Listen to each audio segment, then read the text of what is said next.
masuk lagi ke brand yang lebih gede kayak Villa, masalahnya lebih kompleks, sistemnya lebih kompleks, belajar lagi di situ. Jadi kayak akhirnya sebagai desainer pun sudut pandangnya jadi luas ya.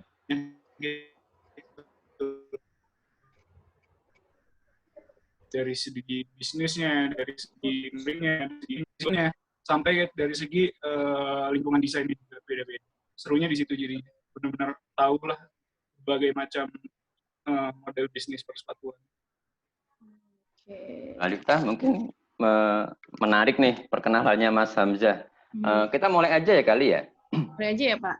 Berarti mulai aja, nanti kalau ada Pak Heru bisa invite, nanti kita invite juga. Nanti beliau akan kasih sedikit arahan. Oke, Mas Hamzah. Yep.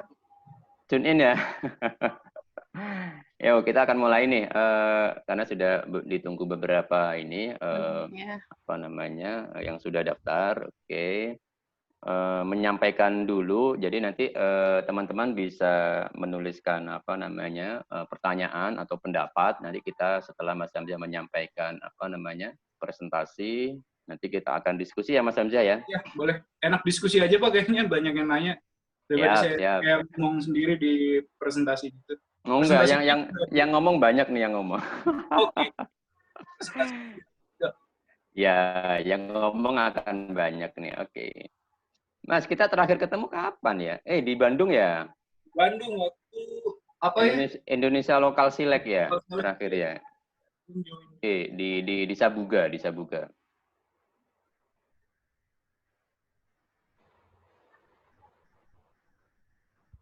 Oke, makasih Mbak Alifta. Oke, Mas, sebelum kita ke ini sih, ke materinya Mas Hamzah. Tema yang kita bahas kali ini kan sedikit menurut saya sangat menarik karena tidak hanya desainer, banyak profesional juga masih kesulitan bagaimana mendefinisikan why gitu kan. Jadi ujung-ujungnya mendefinisikan why itu kan statement the problem gitu kan.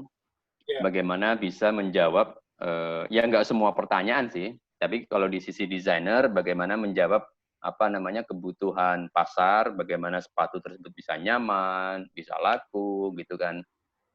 Jadi konsumennya bisa menyesuaikan dengan sepatu yang mereka mau beli gitu kan. Nah, tadi kan Mas Hamzah sudah banyak perkenalan bagaimana masa-masa pengalaman di industri, kemudian di lokal brand, kemudian di IKM. Nah, ini tantangannya gimana ini? Nanti yang bisa di-sharing ke teman-teman pada kesempatan kali ini, bagaimana mendefinisikan why, sehingga di akhirnya itu bisa at least kita bisa menyampaikan statement problemnya itu. Silakan Mas Hamzah.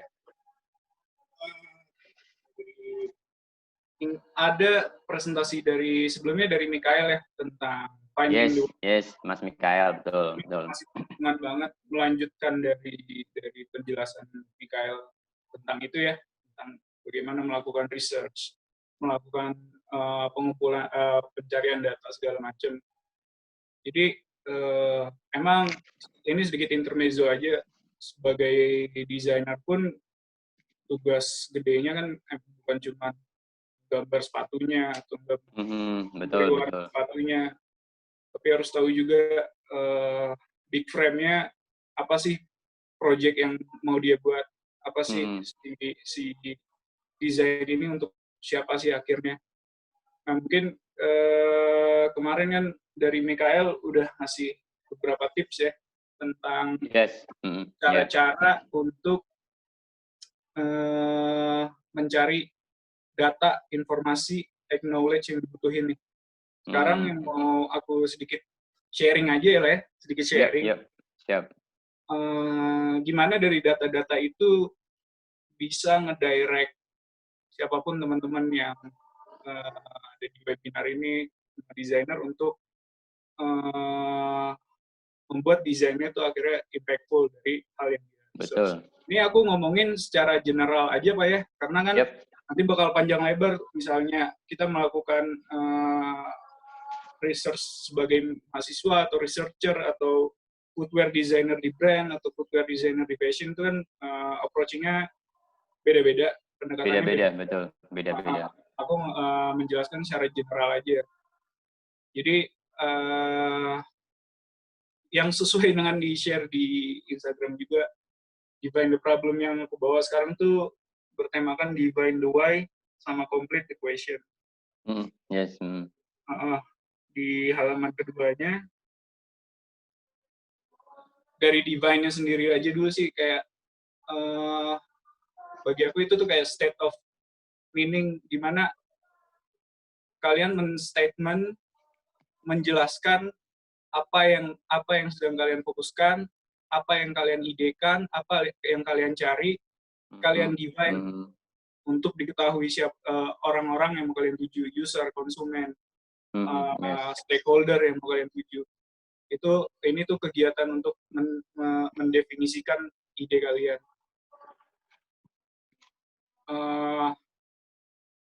Perbedaannya dari langkah yang dilakuin pas research kemarin, itu tuh bisa lanjut ke ini ketiga, Mas.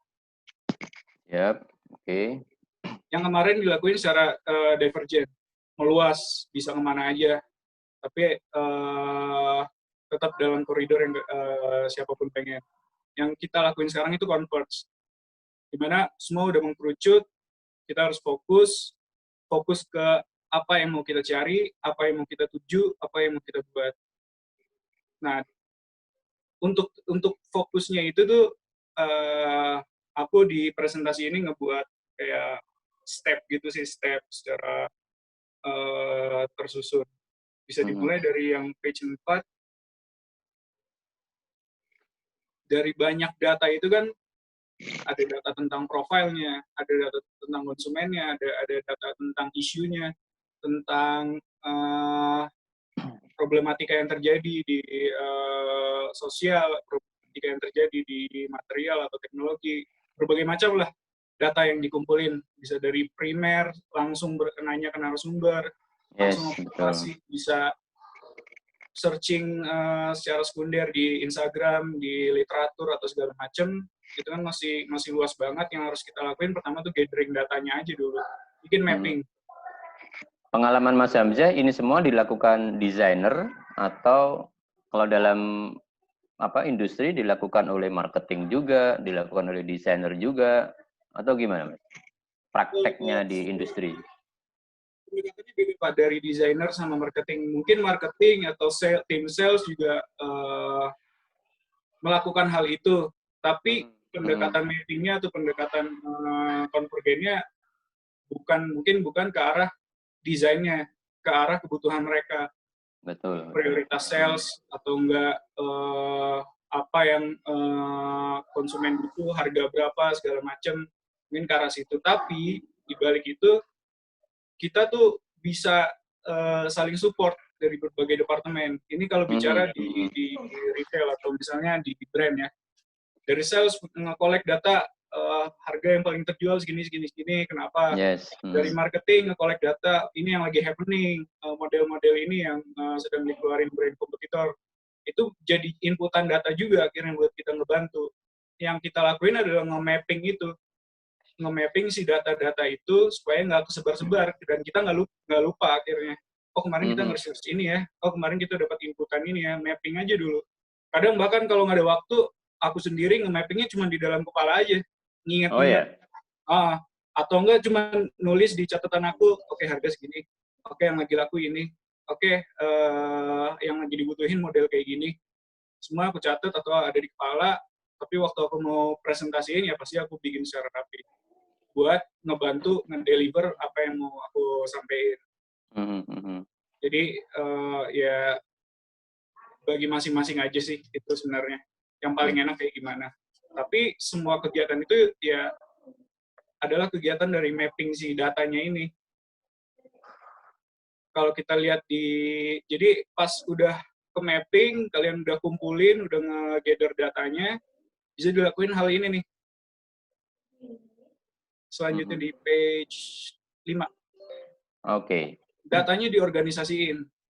Jangan sampai jangan sampai ya udah cuma data doang gitu, tapi nggak terorganisir.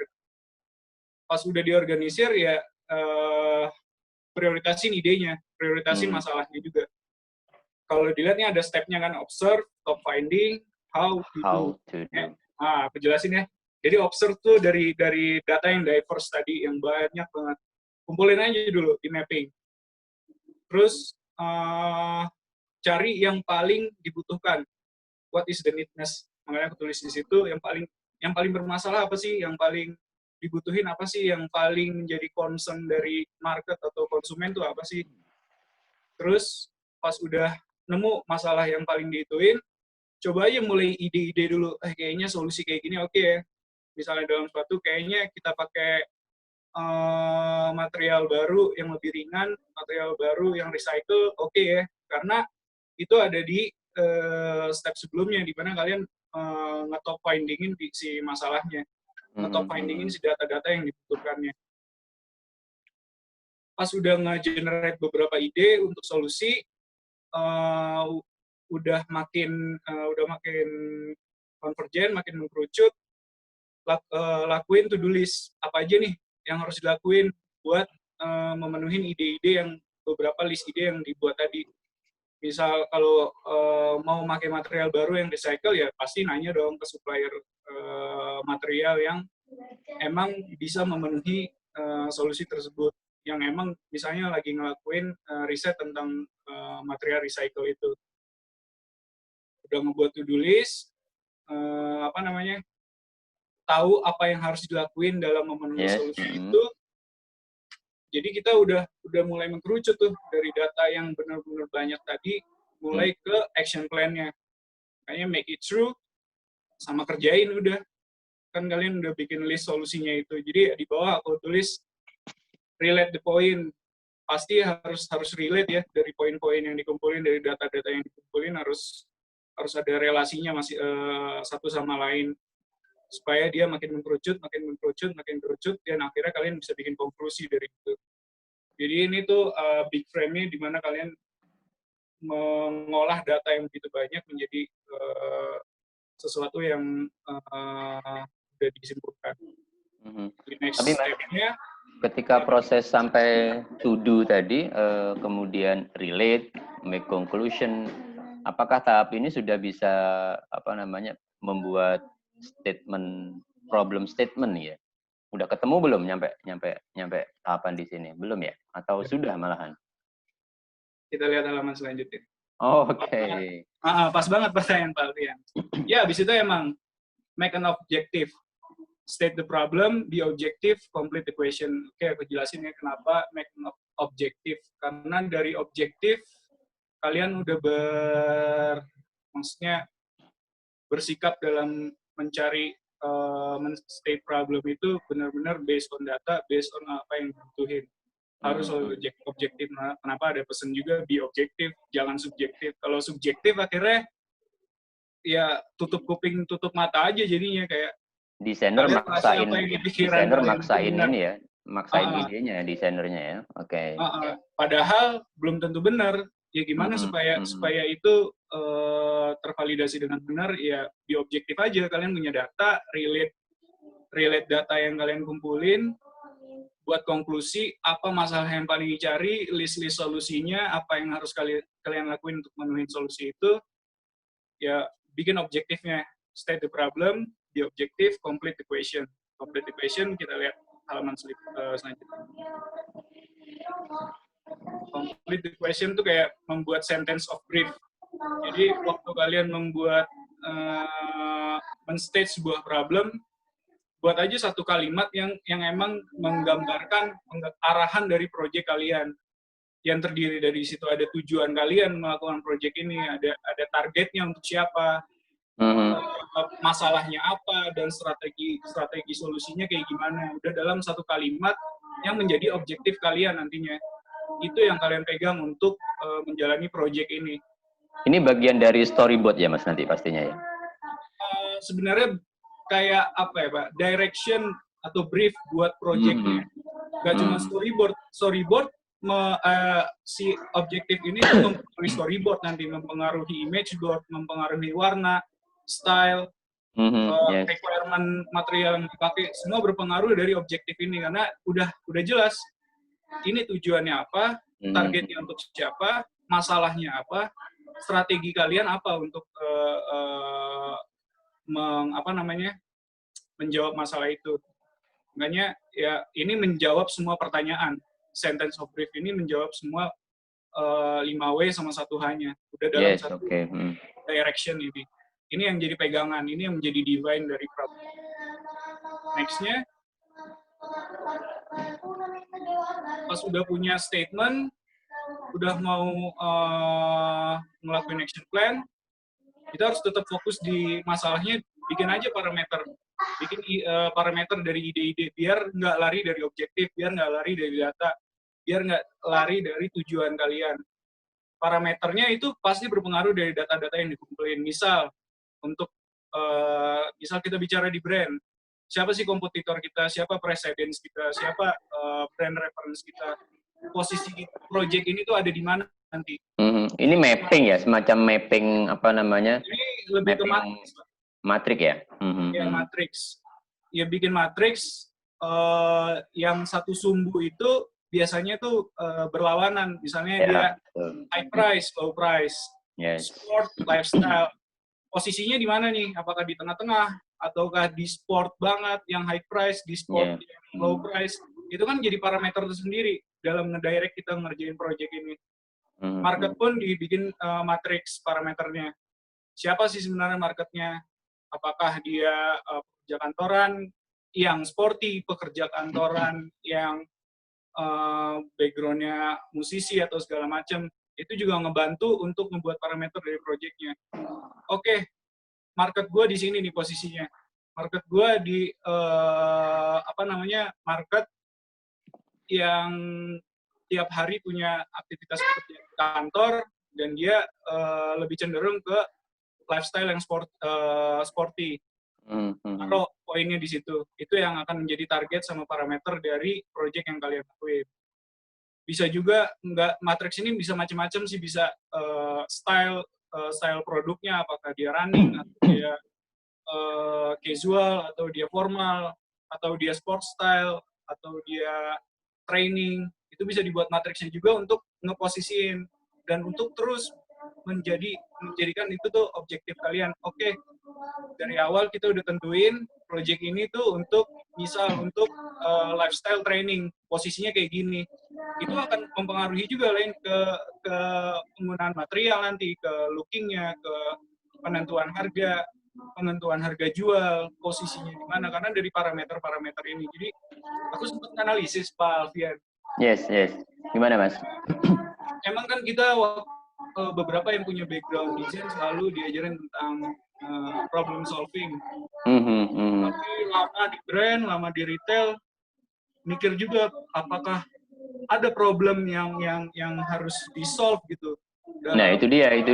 Brand dan retail. Oke, researcher punya tujuannya misalnya emang untuk disabilitas atau untuk efektivitas industri atau segala macam. Tapi misalnya konteksnya di brand atau di retail, di bisnis, kayak ini belum bisa divalidasi ya, tapi untuk sharing aja beberapa parameter dari problem yang aku sempat analisis tuh yang harus dicapai itu pertama timingnya. Timing dia mau launching kapan, timing dia mau jualan kapan, terus positioningnya di mana, si produknya, si marketnya, terus tujuannya apa, needness-nya apa, apakah untuk gaya-gayaan atau untuk sepatu sekolah atau untuk sepatu kerja, terus aktivitasnya apa. Jadi aku kayak dalam tiap meng-create desain atau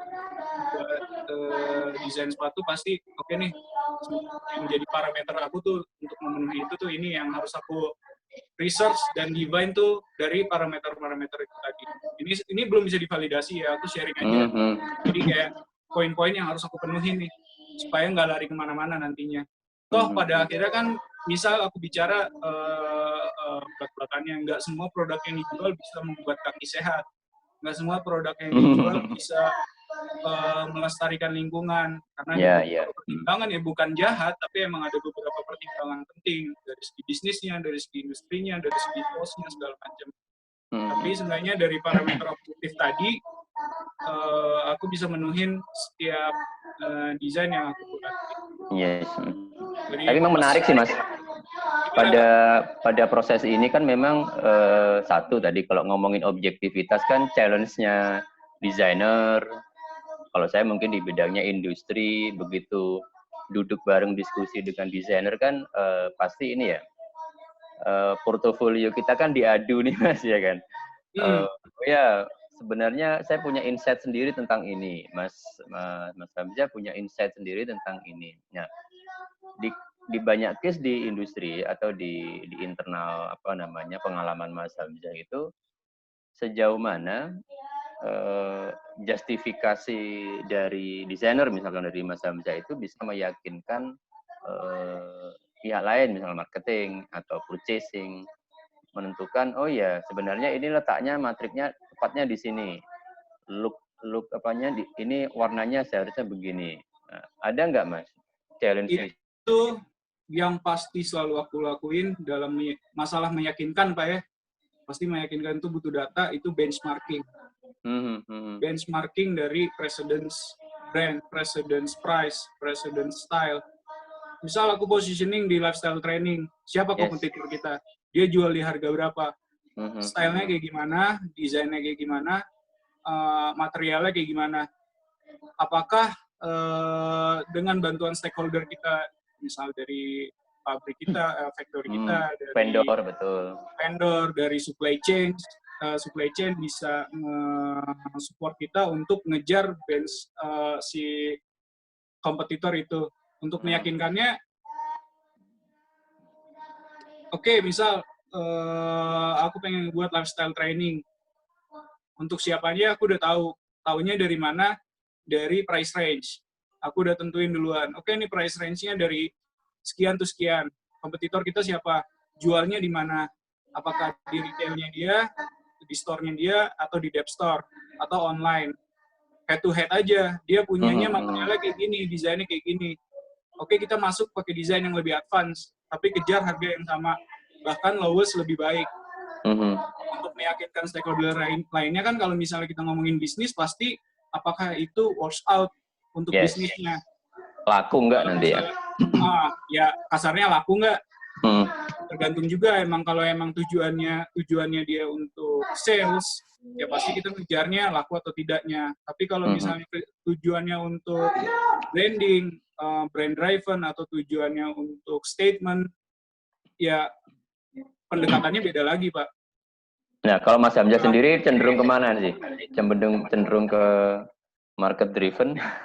Market driven atau sales driven? Atau produk driven? Harus dipahami desainer, Pak. Keduanya harus dipahami desainer. Karena di situ dia bisa memposisikan diri, oke, tujuan dari ini tuh sales. Harus benar-benar data yang dikumpulin seobjektif mungkin untuk memenuhi sales-nya. Tapi kalau misalnya ngomongin brand driven atau market driven, yang kita lakuin kan statement, semua ilmu desain, ilmu tentang persepatuan, ya dicurahin aja di situ. Lebih banyak belajar lagi aplikasi material, lebih banyak belajar lagi desain-desain yang bisa menjadi statement. Pendekatannya beda, jadi tiap desainer harus bisa memposisikan itu dengan tahu duluan ini tujuannya apa. Kalau emang statement, pendekatannya beda, data yang dikumpulin beda. Kalau emang dia sales, data yang dikumpulin beda lagi. Sales, data yang dikumpulin, paling laku warna apa, harga berapa, jualan di mana. Kalau statement, apa sih yang lagi dilakuin sama brand-brand kompetitor, apakah dia udah mulai pakai recycle material, atau dia udah mulai pakai teknologi-teknologi tertentu, apakah stakeholder kita bisa mensupport kita pada teknologi-teknologi itu. Pendekatannya kan udah beda banget itu. Tapi tiap desainer harus memahami kondisi sama posisi itu. Yes, ini pentingnya ya. Iya, betul. Oke. Oke, jangan lupa ya. Yang nanti ini bisa langsung langsung diskusi atau raise hand atau nulis di Q&A, nanti bisa kita diskusi langsung ya Mas Hamzah ya? Iya dong, diskusi aja lah Pak. Ya. Habis Mas, bikin parameter ide, kita udah tahu batasannya, boundaries-nya yang dari project kita, ya visualisasiin aja habis itu idenya. Entah bikin image board, bikin sketsa-sketsa kasar, thumbnail, bikin di buku bebas, udah bikin digital bebas. Tujuannya untuk ngevisualisasiin aja, benar-benar kegambar gitu. Oh, project dari analisis dari project ini waktu divisualisasiin untuk menjawab problemnya tuh kayak gini. Itu kayak yang di kiri atas itu image board-nya. Yang di kanan tuh kayak konsumen atau market board-nya. Terus bisa bikin sketch kayak di bawah kiri, atau enggak collect reference yang emang terkait sama positioning produk kita, buat tujuannya untuk nge-trigger ide aja pada akhirnya. Untuk ngebahas, maksudnya ngedeliver ide kita juga, misalnya harus dipresentasiin atau harus didiskusiin dengan tim. Ngevisualisasiin ide penting sih akhirnya, jadi nggak cuma bentuk teks doang apa yang kita formulasiin dari ide. Pas udah ngevisualisasiin ide, next ya validasiin. Jadi gini Pak Alfian, pas banget nih semalam aku habis ngobrol sama teman aku, dia tuh ada kayak Akademi Apple. Kunci berharga yang katanya dia dapat banget dari apa yang dilakuin Apple tuh, dia meng-allow semua feedback. Even itu feedbacknya nyelekit, nyakitin, kayak kalau ngomong jelek ya jelek Pak, beneran. Ini jelek, gue nggak suka, gue nggak mau make, gue nggak akan beli ini. Itu di-allow aja semua, nggak di-deny satupun. Benar-benar diterima, pahit-pahitnya diterima. Dia open-minded banget ya. Akhirnya nggak menolak setiap feedback, tapi harus bisa mengenerate tiap feedback itu menjadi sebuah solusi akhirnya. Nggak malah feedbacknya pada jelek, feedbacknya membingungkan, malah stuck jadinya. Ya pas udah allow feedbacknya itu, menerima feedback yang didapat, even itu jelek, even itu apapun, masukan bagus atau biasa-biasa aja, ya udah, itu yang menjadi data kalian dari ide yang kalian propose. Oke, feedbacknya kayak gini, lakuin evaluasi, di-review, evaluasi apa yang salah dari idenya, kenapa orang memiliki feedback kayak gitu, apa yang sebenarnya harus dilakuin. Aku juga pernah ada cerita pas waktu kuliah Pak Alfian. Kasusnya sebagai researcher mungkin ya, kalau pas kuliah, bukan desainer di brand. Jadi aku pernah ngebuat sepatu buat flat foot, penderita flat foot. Oh ya. Generate idea pertama aku tuh mikirin, karena beberapa data juga mikirin solusinya tuh di sole-nya, untuk supaya tiap penderita flat foot yang udah berusia dewasa, yang nggak bisa ngebentuk kakinya lagi, bisa beraktivitas secara optimal. Dia nggak capek, karena permasalahan utama tiap penderita flat foot dewasa tuh pasti setiap beraktivitas dengan intensitas tinggi dia bakal capek. Aku ngiranya solusinya tuh di sole-nya, harus diolah di sole-nya. Terus aku nanya dong ke beberapa narasumber, minta feedback. Ternyata masalahnya itu bukan di sole, masalahnya itu di insole. Kebetulan waktu itu aku nanyanya dokter ortopedi, pas banget. Sole nggak akan ngaruh, Mas, dia bilang kayak gitu. Insole yang ngaruh, karena kita ortopedi juga menyediakan jasa pembuatan insole. Betul.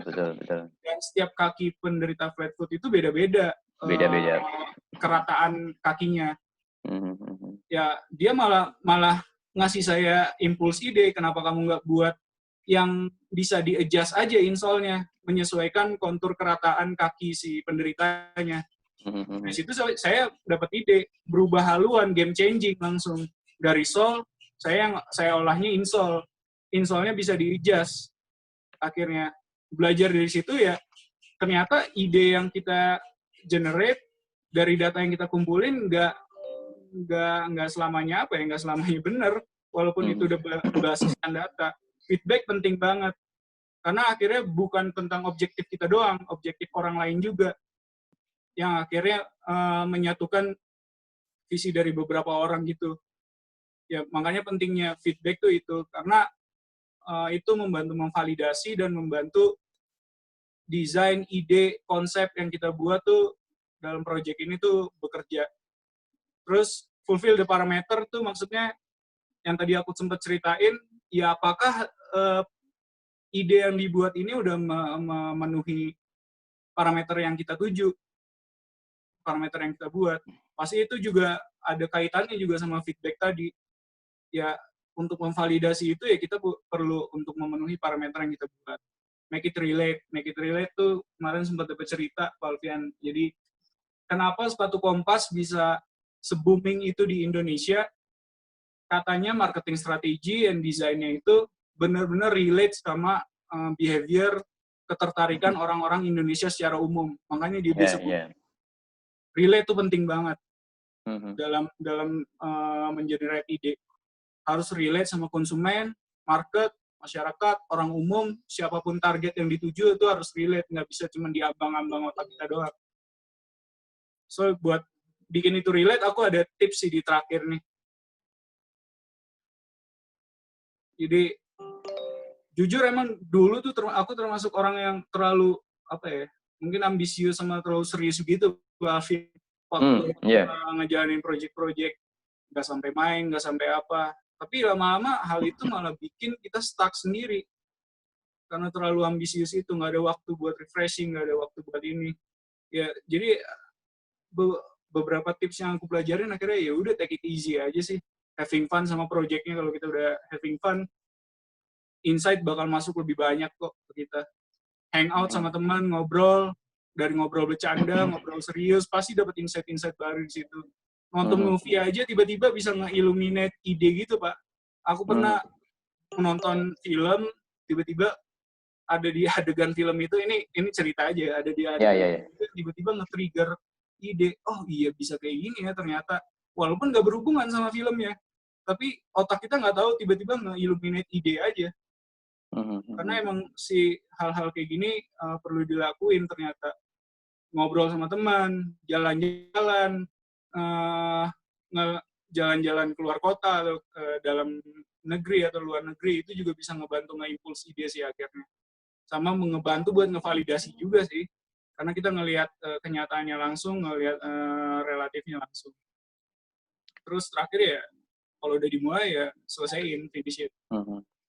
Jangan gantung, jangan nyerah aja sih. Pasti ada jalan. Kalau kita udah tahu parameter yang kita buat tuh kayak gimana.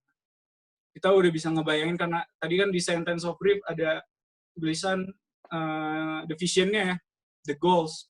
Itu yang proses paling awal banget yang harus dilakuin tuh kayak kita udah bisa ngebayangin goal-nya tuh di mana.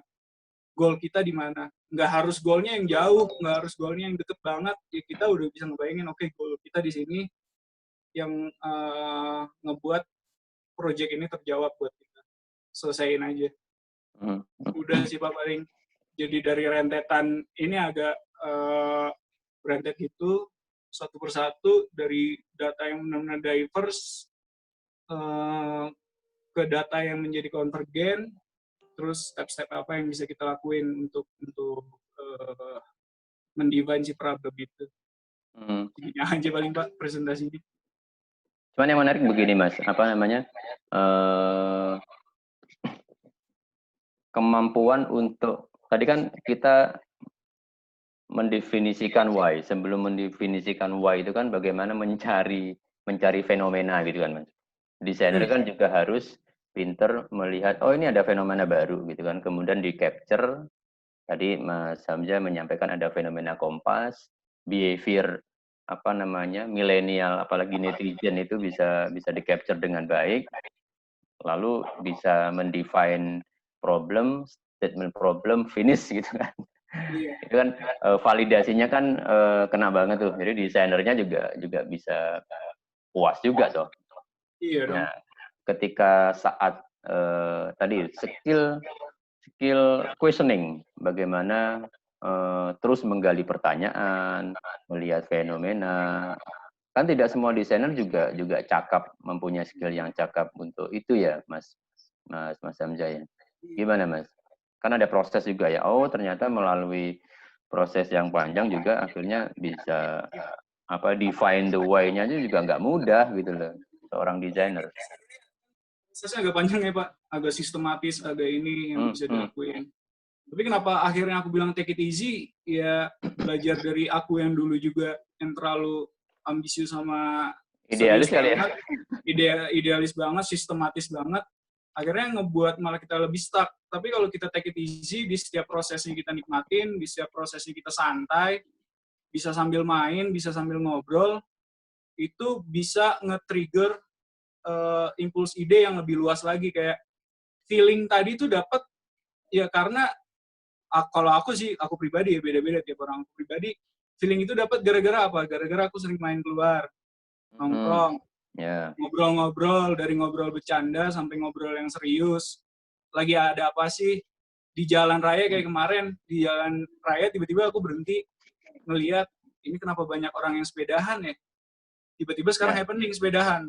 Beneran di Bandung, atau di kota lainnya di Bandung tiba-tiba. Sama. Di sini juga pandemi ini banyak orang naik sepeda malam hari, Mas. Nah, maksudnya itu feeling terhadap fenomena kan, Pak. Betul. Dan di situ juga bisa jadi chance buat kita buat nge-impuls ide. Oh, ternyata lagi banyak yang sepedahan ya. Apa kita buat sepatu buat sepedahan? Atau kita buat jersey buat sepedahan? Apa sih yang mereka butuhin? Ini bakal hype nggak sih seberapa lama? Feeling-feeling itu yang dibutuhin dari. Jadi emang agak berlawanan, tapi kalau bisa dipadu-padain dengan bagus antara sistematis sama sesuatu yang bersifat feeling tadi, itu bakal oke banget sih. Kayak gitu paling. Ya, kayak tadi aku cerita tentang nonton film, feeling aja itu buat tiba-tiba, oh iya, dapet ide. Yang nggak tahu dari mana ya, kemampuan otak kita, kemampuan kreativitas kita dipancing kayak gitu, yang mungkin nggak ada rumusnya juga, keluar feeling dan keluar idenya tuh kayak gitu. Feelingnya kayaknya tahun depan bakal happening ini nih. Feelingnya si sepatu ini bakal jadi kayak gini nih. Feeling itu juga dibutuhin sih akhirnya, Pak. Ya, feeling itu kan bagian feeling itu kan bagian dari kemampuan mengobservasi ya, Mas ya. Iya. Observasi, observable gitu kan. Oke, makasih Mas. Ini ada pertanyaan nih. Sayang nih, anonymous attendee. Ini mau open mic kan nih? Atau dibacakan aja ya Mbak Alifta ya? Oke, kita bacain aja ya Mas ya. Tapi kalau mau open mic boleh loh ya. Nanti Mbak Alifta akan bantu untuk open mic. Mas, ini pertanyaan, di industri pasti ada target untuk desain ya. Bikin proto, bikin desain. Gimana caranya desainer tetap santai tapi target tercapai? Ini kayak, desainer juga kayak sales. Di target. Target tercapai tapi tetap santai. Kalau nggak usah dipikirin sharing aja berarti ya Pak ya. Kalau gitu itu mah pengalaman kayaknya. Iyalah. Aku nggak bisa ngasih kiat-kiat sih, soalnya tiap orang kan ininya beda-beda. Jadi awal-awal aku di industri sepatu nggak santai banget. Ternyata masalahnya aku baru tahu sekarang. Karena masih minim pengalaman sama minim pengetahuan. Tapi makin lama jalanin terus, tahu makin banyak hal, kenal makin banyak channel segala macem, itu setiap kalian nge-generate ide buat tiap desain-desain yang dibutuhin dari industri, ya terasa mudah aja akhirnya. Oh, ini bisa diginiin. Oh, kayaknya modelnya ini. Oh, si supplier ini bisa bantu kita solve kayak gini. Oh, si supplier ini bisa bantu kita sepatu kayak gini. Yang akhirnya kenapa di awal aku bilang tadi dalam mapping tuh aku cuman di otak doang, akhirnya nggak ngelakuin secara apa ya, secara dokumen segala macem. Ya akhirnya udah ada di kepala aja akhirnya Pak, semuanya. Jadi lama-lama setiap step-step bisa direduksi. Yang bisa langsung, oh ini nggak perlu aku present lah, nggak perlu aku bikin dokumennya, langsung aja di kepala. Yang dibutuhin tuh sebenarnya desainnya kayak gimana, prototipenya kayak gimana. Jadi makin berpengalaman, makin tahu banyak orang, makin tahu banyak channel, makin gampang kita nge-generate ide. Sebenarnya kan cara supaya santai, secepat apa kita nge-generate ide. Nggak kelamaan mikirin ide desainnya kayak gimana. Dan untuk men-generate ide, kita butuh banyak pengalaman. Sales, harga pasar, material, segala macam. Jadi kalau udah tahu itu semua, udah ada di kepala, ya santai aja. Jadi bisa main, bisa nongkrong. Tapi mungkin apa namanya, waduh, keresahan yang bertanya tadi kan mungkin tidak semua desainer punya ruang lingkup, punya lingkungan yang mendukung Mas Hamzah. Jadi bisa jadi ya apa namanya, desainer ya tempatnya di pojok gitu. Di sana udah pokoknya tugas kamu sketsa prototyping gitu kan, tanpa ya tadi kan ya perlu main lah, keluar hangout bentar gitu ya, lihat-lihat pasar, ke mall gitu. Nggak semua desainer mungkin bisa gitu ya, bener ya? Jujur aja Pak, di sebelumnya juga sama. Kayak apa ya, lingkungannya juga ada yang se-strict itu, ada yang Ya, betul. se-statis itu. Tapi bagi aku sendiri ya, ini kan bukan kiat juga, ya pilih aja mau jadi leader atau follower gitu sih Pak. Kalau kita jadi leader, kita kontrol kondisi. Kalau bisa kontrol kondisi, kita bisa ngeset semuanya dengan pilihan kita. Contoh misal, kita butuh observasi, kita butuh jalan-jalan, karena kita milih jadi leader, kita butuh ini. Kalau misalnya ngomongin organisasi yang sistematis, ya pasti kita harus approaching ke atasan kita dong.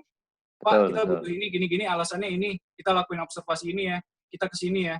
Ya, itu pilihan. Tapi kalau mau milih following aja, diem aja, ikut semua direksi, nggak bisa ngekritisi, ya akhirnya statis aja. Kayak gitu. Salah Mungkin satu yang aku pelajarin akhirnya di setiap melawan buana aku ya, aku milih nge-leading aja sih. mungkin ini ya Nge-leading untuk diri aku lebih sendiri ya, nggak tepatnya harus nge-leading tim, komunikasi ya Mas ya. nggak harus nge-leading perusahaan, ya nge-leading buat diri aku aja sendiri. Ini butuh, ini nggak butuh, aku butuhnya ini, aku harus ini, si desain ini bercerita tentang ini, kita komunikasiin ke marketing, kita komunikasiin ke atasan, ya speak up aja sih.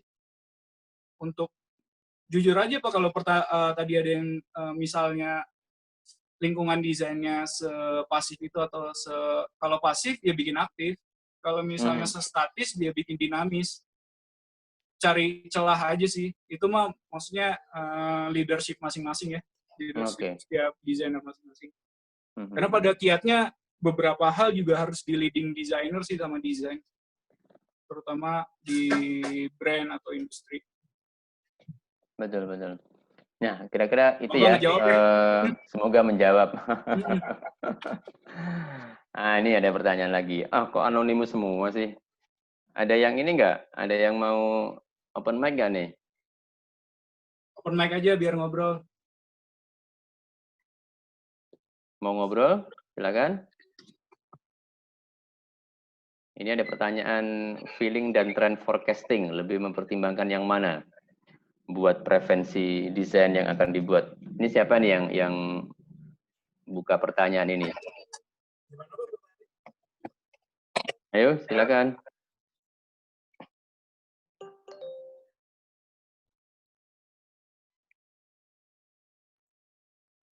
Wah, kayaknya enggak malu-malu nih. Mas, ini Mas, feeling dan trend forecasting lebih mempertimbangkan yang mana buat preferensi desain yang akan dibuat? Pilih mana Mas, feeling atau trend forecasting?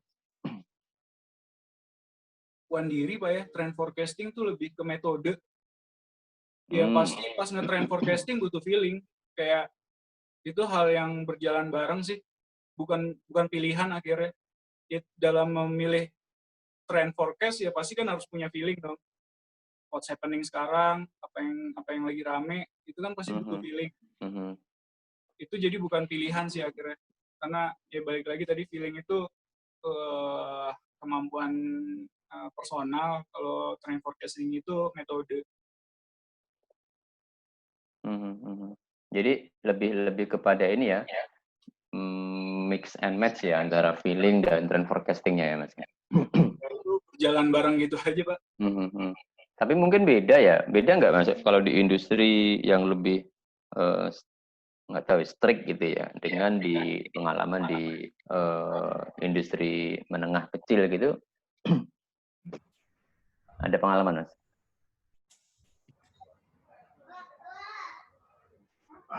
Feeling dan trend forecasting itu. pengalaman, feeling dan trend forecasting ya. Pengalaman kayaknya lebih ke, misal ke industri yang lebih strict, pasti kan objektifnya sales. Yes. Feeling kita mana yang laku dan mana yang jualan. Tapi sebagai desainer kan harus punya inovasi juga. Metode trend forecasting itu dipakai, Pak. Feelingnya lebih ke, oke, metode trend forecasting mana yang bisa dipakai, yang bisa memenuhi objektif untuk sales tadi. Jadi emang berjalan bareng sih akhirnya, Pak.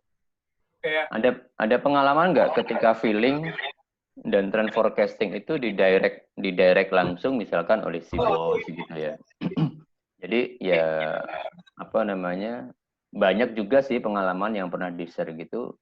Ya feelingnya si bos ini memang cakep juga. Jadi desainer memang di drive, oh ya ini feelingnya trend forecastingnya akan begini, ada direktif dari atasan si bos gitu, kemudian desainer menerjemahkan itu dalam bentuk produk. misalnya pengalaman itu feeling dari direksi atau dari atasan, bentuknya style ini kayaknya aku nih style. Yes, betul. Misalnya running, atau misalnya kapsul, atau misalnya jogging Eva. Buat style dengan contoh kayak gini dong. Berarti desainer mengenerate ide dari direksi itu, dari brief itu.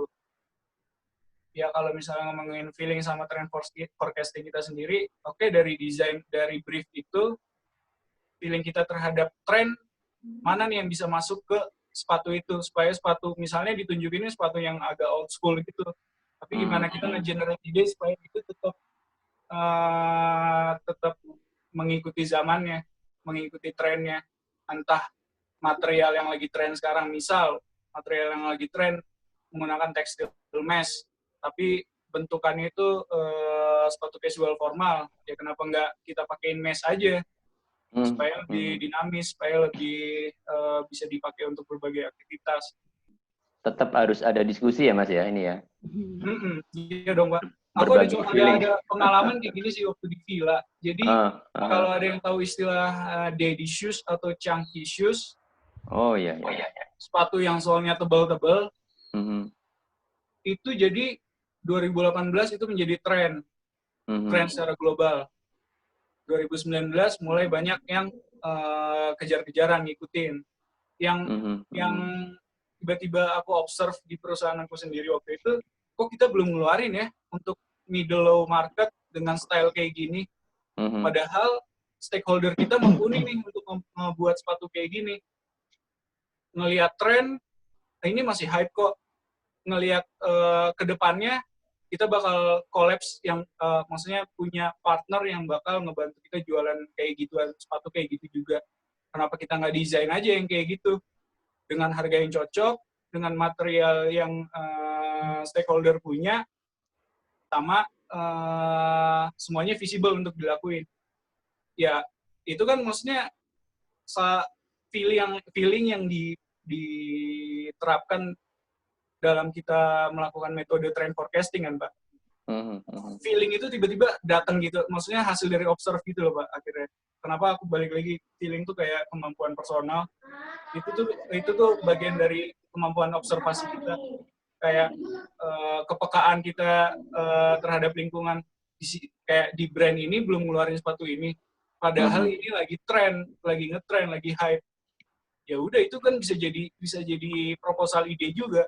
Kita buat desainnya, kita buat patokan harganya, kita buat patokan harga jualnya, kita mau jual di mana, jadilah si desain itu sesuai sama objektif tadi. Yang akhirnya waktu itu tuh aku ngebuat semacam daddy shoes gitu untuk distribusi channel department store. Yang pastinya harganya harus terjangkau, tapi desainnya nggak boleh kalah. Al, Mas Hamzah, ini tadi ngobrolinnya seru ya, makin ngobrolnya makin ke jadi bahasan tentang kerjaannya Mas Hamzah juga, jadi bisa ngasih gambaran ke teman-teman ini kalau di desainer sebagai seorang desainer produk itu mikirinnya ternyata nggak cuma hanya asal bikin desain, tapi sampai betul-betul memikirkan sebelum bagaimana si proses desain itu jadi gitu kan Mas. Nah, ngomong-ngomong nih Mas Hamzah, nyambung ke kompetisi yang lagi kita adain. Sebenarnya saya juga penasaran sih Mas. Sebenarnya kayak teman-teman Mas Hamzah di Brodo nih ataupun teman-teman footwear designer lain ketika dalam proses untuk menentukan mau mau merilis desain baru apa atau mau menciptakan produk baru apa, itu tuh biasanya yang pertama kali dipertimbangkan mungkin dari part-partnya itu apakah ada kayak pertimbangan khusus misalnya kayak harus outsole-nya kayak gimana mungkin atau materialnya apa dulu bahkan bahkan mungkin saya datangnya itu nggak dari inspirasi bentuk apa yang mau dibikin tapi mungkin dari hal-hal kayak gitu. Dan kemudian Mas Hamzah punya nggak tips buat teman-teman yang ikut kompetisi ini kira-kira penting nggak sih mempertimbangkan kayak nanti dari segi mungkin kan kita kan ngomong nih Mas ke teman-teman bahwa desain kalian itu juga harus yang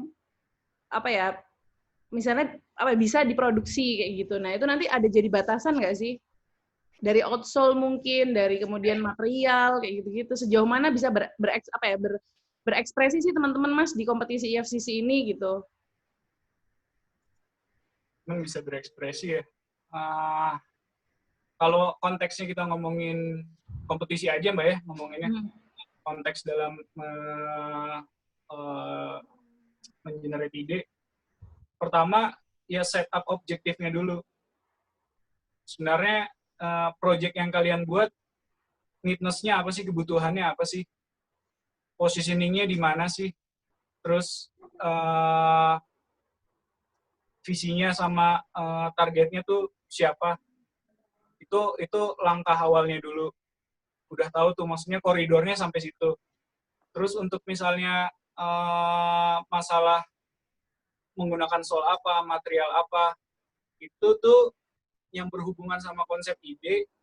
Jadi mungkin ya kalau tipsnya kalian bisa kayak lakuin searching kayak di Adidas materialnya apa aja ya, di brand-brand lain material yang biasa digunain apa ya, contoh-contoh nyatanya gitu. Misalnya Kompas menggunakan material apa, kanvas, rubber, vulcanize, jenis-jenis vulcanize kayak gimana.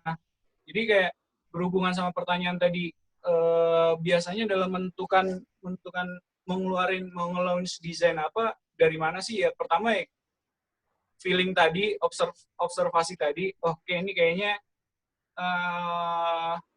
bakal hype nih, ini kayaknya bakal jualan nih.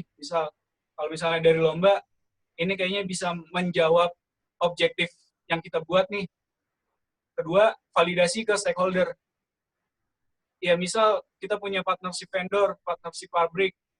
Kalau ngomongin brand, pasti sole yang bisa dibuat apa aja. Apakah kita akan membuat sole dari awal?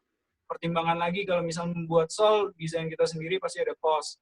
Kalau untuk meminimalisir cost, kita bisa pakai existing sole-sole yang ada, existing material-material yang ada, existing aplikasi dan mesin yang ada di partnership kita. Dan kalau misalnya objektif dari lomba ini itu si desain yang dibuat harus bisa diproduksi, ya teman-teman bisa lakuin observasi ke beberapa brand yang tadi aku bilang. Misal Adidas udah pernah ngeciptain layer material dari mesh, ada TPU-nya, ada plastiknya, ada rubbernya, dan itu visible ternyata. Itu bisa dilakuin. Jadi makin banyak nge-observe, makin banyak ilmu tentang teknis sepatu yang teman-teman tahu, teman-teman partisipan lomba tahu, makin gampang kalian dalam mengaplikasikan itu di desain sama di solusi kalian. Jadi benar-benar tahu dulu skup luasnya teknis dalam pembuatan sepatu tuh kayak apa aja. Kan ada yang cuma tumpang tindih, ada yang pakai press, ada yang 3D print, ada yang molded, ada yang no sewing, ada yang banyak hal ya, banyak banget teknisnya itu bisa di searching. Knowledge-nya di industri, maksudnya knowledge untuk tahu di kayak part-part sepatu pun juga luas banget ya. Kayaknya mungkin nanti teman-teman juga bakal dapat lagi ya materinya dari teman-teman yang lain ya Mas Hamzah ya. Iya, nanti juga aja. Kan ada materi khususnya. Ada materi-materi yang kayak gitu juga, nanti pasti material dan lain-lain nanti teman-teman juga bakal dapat ya Mas Hamzah ya. Di berikutnya ini nanti kita masih punya banyak materi yang nanti bisa teman-teman ikutin gitu. Jadi memang makanya makanya itu kan agak sulit Mbak sebenarnya. Ah, Butuh waktu untuk memahami itu. betul. Tadi aku ngasih tips gampangnya, ya lihat aja di brand-brand yang benar-benar udah eksis, Udah eksis. udah ada, mereka udah pernah ngelakuin eksplorasi material kayak gimana aja, baca artikelnya, bagaimana pembuatannya. Misal 4D dari Adidas, oke itu udah visible, tapi di Adidas, karena mereka punya mesinnya. Apakah di Indonesia punya mesinnya kan kita juga belum tahu. Kalau 3D print untuk membuat sol bisa. Kalau misalnya ada konsep tentang 3D print, ya itu masih visible dilakuin. Karena di Indonesia pun udah ada 3D print. Tapi untuk 4D kayak Adidas, itu pertimbangan juga. Kayaknya kita nggak dulu, misalnya aku sebagai partisipan, oke ini nggak bisa nih, nggak visible. Di Indonesia kemungkinan belum ada, karena aku baca artikelnya ini baru ada di headquarter-nya Adidas. Itu contoh Adidas. Banyak brand-brand lain udah nge-statement teknologi macam-macam. Di Indonesia pun banyak juga brand-brand yang udah punya statement teknologi macam-macam. Ya mungkin benchmarkingnya, validasi paling gampangnya brand-brand lokal aja kali ya. Udah pada ngelakuin apa aja sih, Eagle, Leak, Spec, Brodo, Kompas, udah pada bisa kayak gimana aja sih. Kalian bisa mencontoh, bukan mencontoh desainnya ya, bukan mencontoh desain, warna, big no banget, mencontoh aplikasi yang mereka lakuin. Karena kalau udah tahu nih, oh bisa diaplikasiin kayak gini, kayaknya bisa dieksplor kayak gini nih, oh bisa di-press, kayaknya bentuk siluet untuk di-pressnya nggak harus kayak Kompas, nggak harus kayak Brodo, nggak harus kayak Spec, gue bisa bikin yang versi lain. Tapi karena udah tahu, udah punya knowledge-nya. Nanti juga dibantu ya Mbak ya, dari materi yang selanjutnya.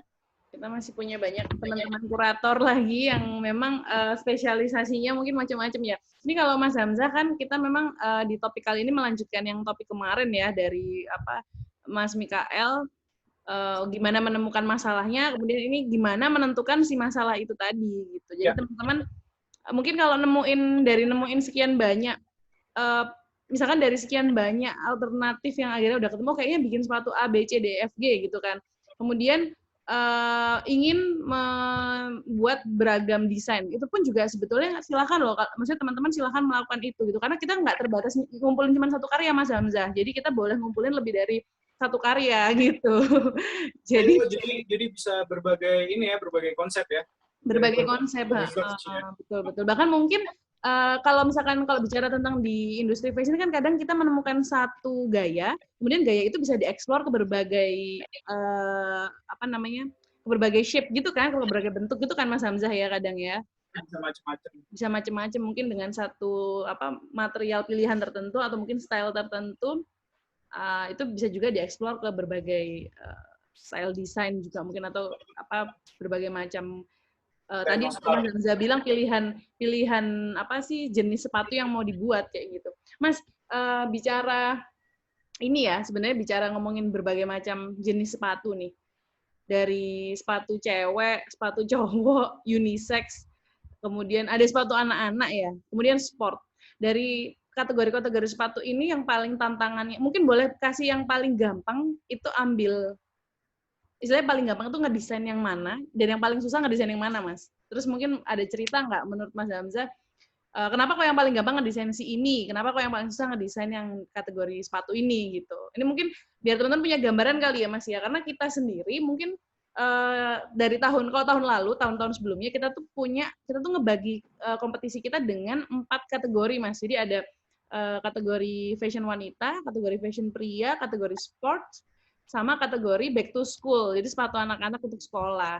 Tapi yang tahun ini kita tuh justru ngebebasin teman-teman peserta buat silahkan mau bikin sepatu apapun itu, silahkan. Jadi tidak dibatasi oleh sepatu cewek kah, sepatu cowok kah, sepatu fashion kah, sepatu sports kah. Nah, itu mungkin Mas Hamzah punya tips nggak, Mas? Biar nggak bingung juga kali ya, karena kan banyak pilihan sepatu juga akhirnya, waduh banyak ya pilihannya, sepatu mau bikin sepatu buat yang mana nih, kayak gitu.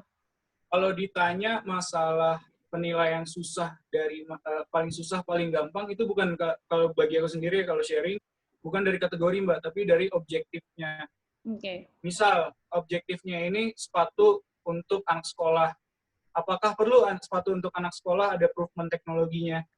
Apakah perlu sepatu anak sekolah ada proofment dari sole-nya?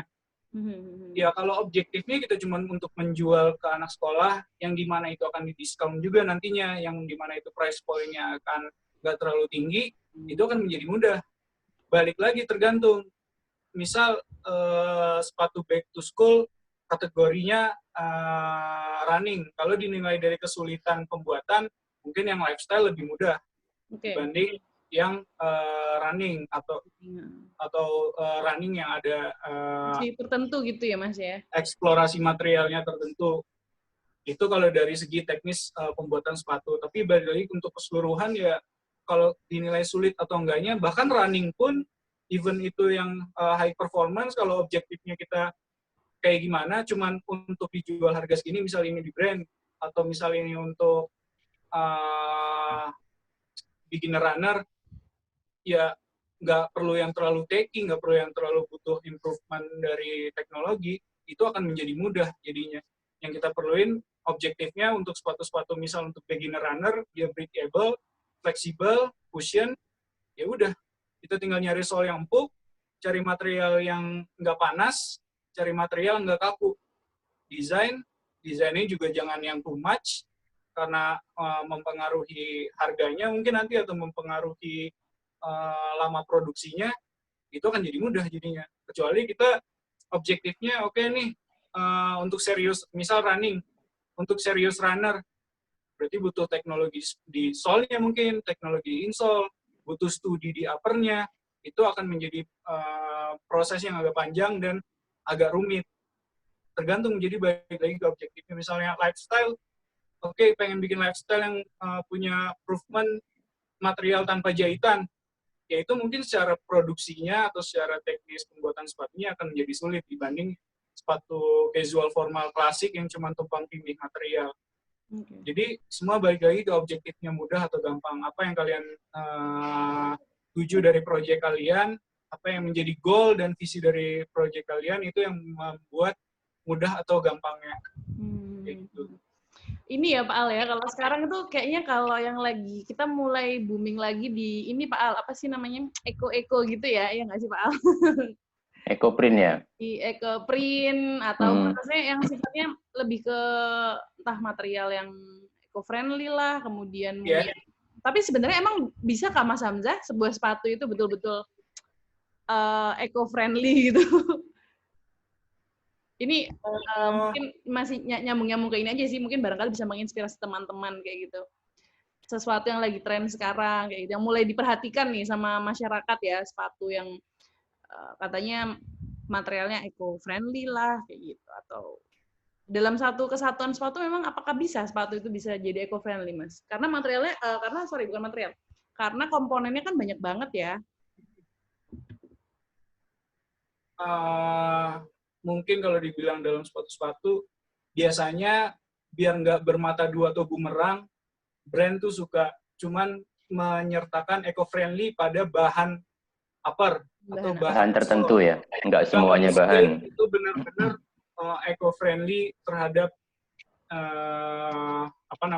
keseluruhan sepatu. Tapi mungkin ada aja, mungkin kayak Albert, Patagonian, ya kan udah mulai ke arah-arah situ yang benar-benar proses panjang banget di pembuatan materialnya. Jadi bisa atau enggak tergantung dari penggunaan setiap komponen materialnya.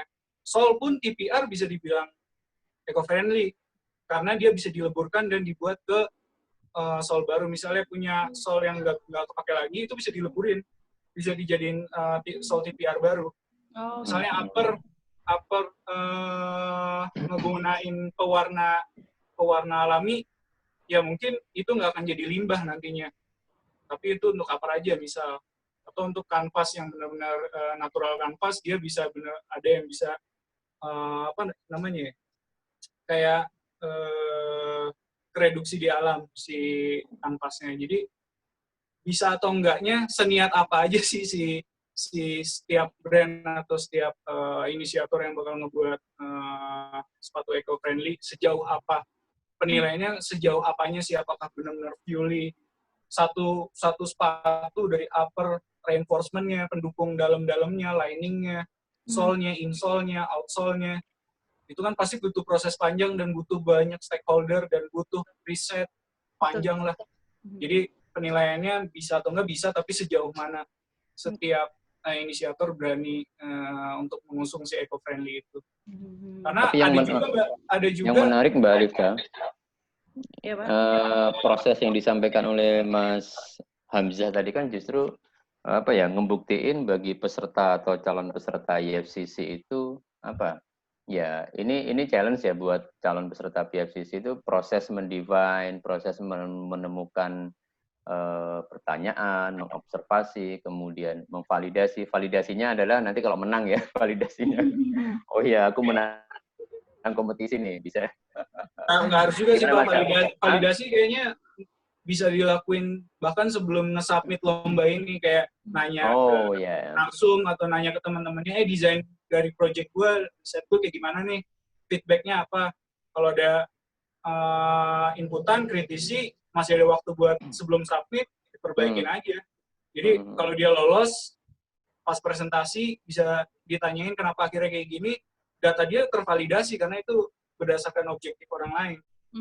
Kalau ada waktu ya, jadi cepat-cepat aja bikin desain dulu, rough konsep, rough sketch, betul. liatin ke temen-temennya, liatin ke dosennya, gurunya, siapapun, yang ahli-ahlinya di bidang itu, pendapatnya kayak gimana, dia review, evaluate, regenerate idea lagi, propose, udah siap disubmit. Itu malah yang lebih valuable jadinya. Kenapa akhirnya bentuknya kayak gitu. Even nanti bentuknya terlalu imajinatif, tapi pas ditanya story behind-nya, ini udah ada feedback dari mana-mana, dia bisa jadi alasan dari peserta itu sendiri untuk nge-speak up idenya. Betul.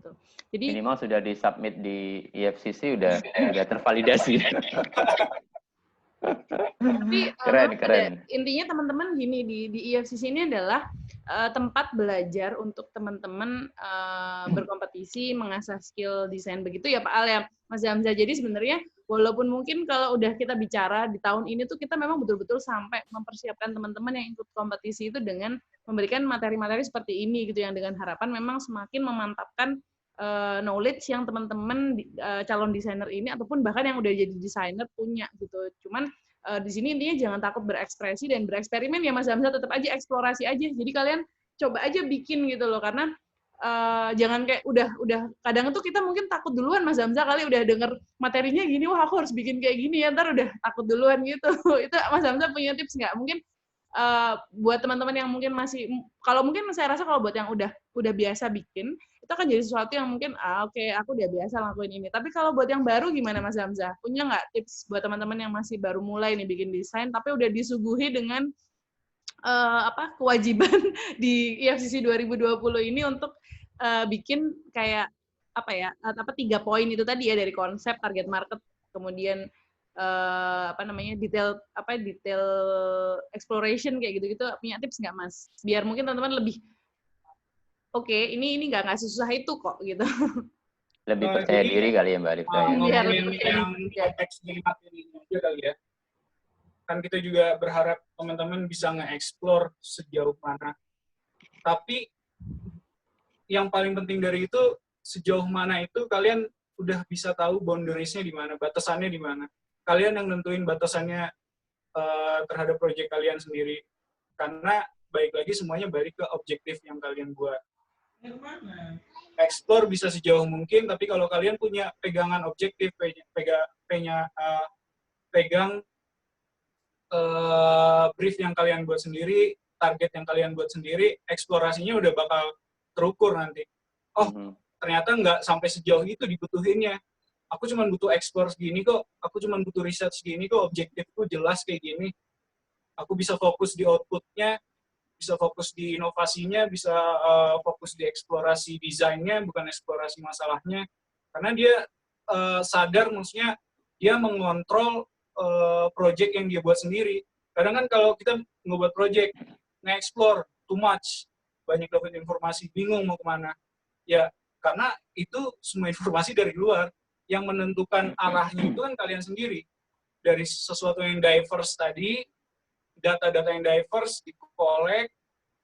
di-gather datanya, bikin mapping dari data yang kalian kumpulin, kalian organize datanya, bikin konklusi dari datanya, bikin yang paling top search dari masalahnya, top search dari idenya, bikin list ide, terus kalian state dari konklusi itu, state problemnya, oke, masalahnya ini dalam satu sentence of brief tadi yang udah menjawab semua pertanyaan. Udah koridornya itu aja, eksplorasi kalian terhadap koridor itu, ditambah ngebuat parameter ide tadi. Jadi eksplorasinya tuh berdasarkan parameter itu juga. Jadi kalian yang ngontrol si project ini, mau sampai sejauh mana, mau sampai sedekat mana, mau benar-benar deep search banget, atau mau cuman permukaannya aja, itu semua kalian yang kontrol. Jadi jangan kemakan terlalu masuk banyak data, terlalu masuk banyak research, tapi nggak tahu projectnya mau kemana sebenarnya. Karena nggak punya visinya, nggak punya feelingnya, ini visinya mau ke arah mana nih. Makanya Betul, di awal, Mas. Jadi, di akhir aku bilang tadi, tiap mulai project tahu dulu visi sama goalnya mau kemana nih. Dari feeling itu. Buat koridornya, buat briefnya, buat directionnya, buat parameternya, validasiin itu. Baru bikin desain. Ya, gitu. jadi sebenarnya tahun ini FCC sebenarnya sangat kita bukan permudah ya, sangat fleksibel bagi teman-teman yang ingin membuktikan portofolio desainnya gitu kan. Dengan kemarin sebelum ada pandemi, dengan sekarang ada pandemi, sebenarnya panitia sudah membuat ruang lingkup sedemikian fleksibel, nggak usah terlalu ribet dengan banyak ini ya Mas Hamzah ya, banyak hal gitu yang justru membuat teman-teman itu terperangkap oleh idenya, nggak segera submit karyanya gitu ya Mas. Ya, kan udah bikin objektif kan udah dapat batasannya sendiri.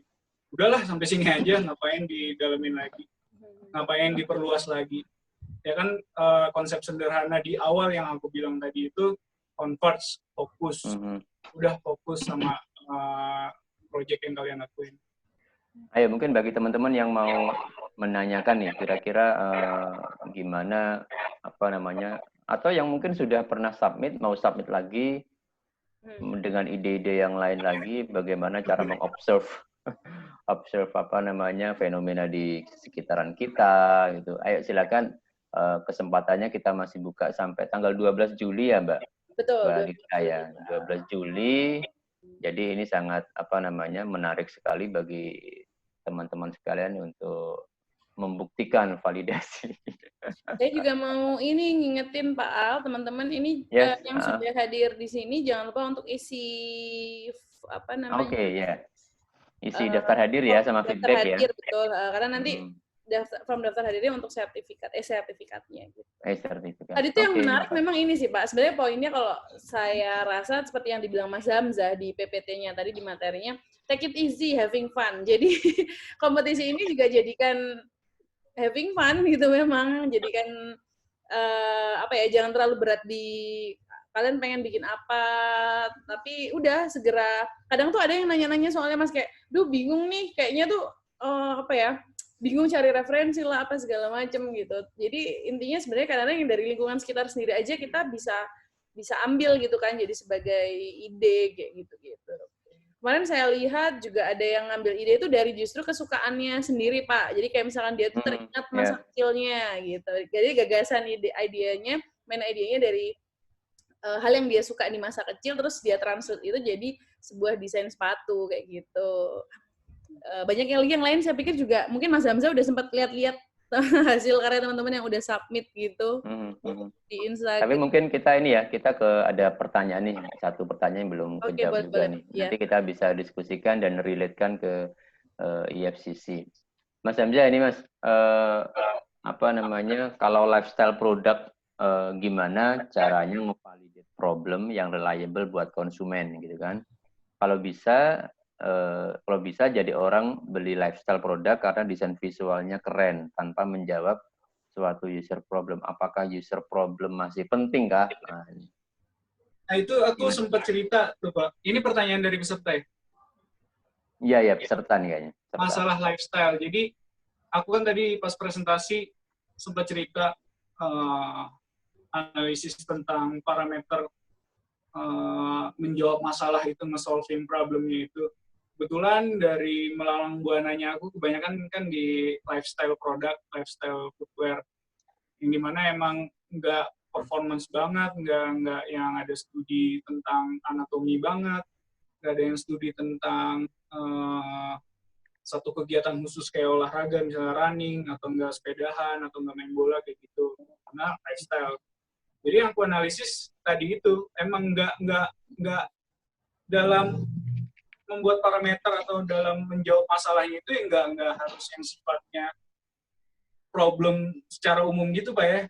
Misalnya tadi misalnya aku ceritain tentang disabilitas, tentang apa. Kan tadi aku, kalau sharing dari aku, parameter yang sering aku buat tuh pertama, timingnya. Timing tuh pasti menyesuaikan sama dia launching kapan, momennya, tren yang terjadinya. Terus kedua, purpose-nya, tujuannya apa. Apakah ini untuk jualan, ataukah ini untuk statement. Yang ketiga, needs-nya, kebutuhannya itu untuk apa sih sebenarnya, apakah dia untuk dipakai di berbagai kegiatan, atau untuk gaya-gayaan doang, atau untuk ke acara tertentu, atau untuk semi outdoor, itu harus dikelompokin juga kan needs-nya. Terus positioningnya di mana, apakah dia di harga yang mahal, atau harga yang murah, atau harga yang tengah-tengah, middle market. Positioningnya juga apakah dia lebih ke sport, apakah dia lebih ke formal, atau dia lebih ke casual, atau dia lebih ke training. Positioningnya di mana, lifestyle yang kayak gimana. Makanya akhirnya aku menyadari kayak nggak bisa semua problem, nggak bisa semua masalah yang benar-benar literally masalah kayak masalah sosial itu bisa dijawab dalam sepatu lifestyle. Karena sepatu lifestyle sebenarnya udah beda urusan sama masalah-masalah sosial kayak gitu. Kalau kita ngomongin lifestyle itu ngomongin kultur, budaya apa yang ada dalam satu komunitas tertentu, budaya street, budaya sport, budaya hip hop, atau gimana. Yang kita provide ke marketnya itu, kita bisa ngehadirin sepatu yang represent kulturnya dia itu, kultur hip hop, kultur street, kultur skate. Fans kan skate banget kulturnya. Misalnya Adidas, dia community yang suka olahraga. Misalnya yang benar-benar brand-brand yang high end, dia kan bentuk kultur dan komunitas tertentu juga kan. Jadi emang lifestyle arahnya nggak ke situ. Yang pernah aku lihat juga, kalau nggak salah Adidas Samba, kalau nggak salah. Adidas Samba itu ngeceritain bahwa desain tuh kultur driven banget akhirnya.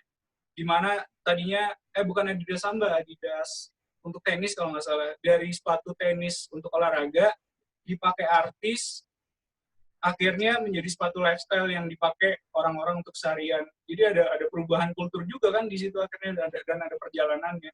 Jadi kalau kita ngomongin lifestyle di situ, bukan ya, ke solving banget masalah sepatu yang membuat kaki ringan, sepatu yang tidak membuat berkeringat, beda.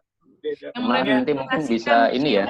Merepresentasikan tadi culture-nya. Itu sebenarnya maksudnya itu solve juga sih Mas, karena tujuannya kan memang untuk menunjukkan apa ya, kayak identitas si anak-anak ini kan, maksudnya si orang-orang ini berada di dalam komunitas apa gitu.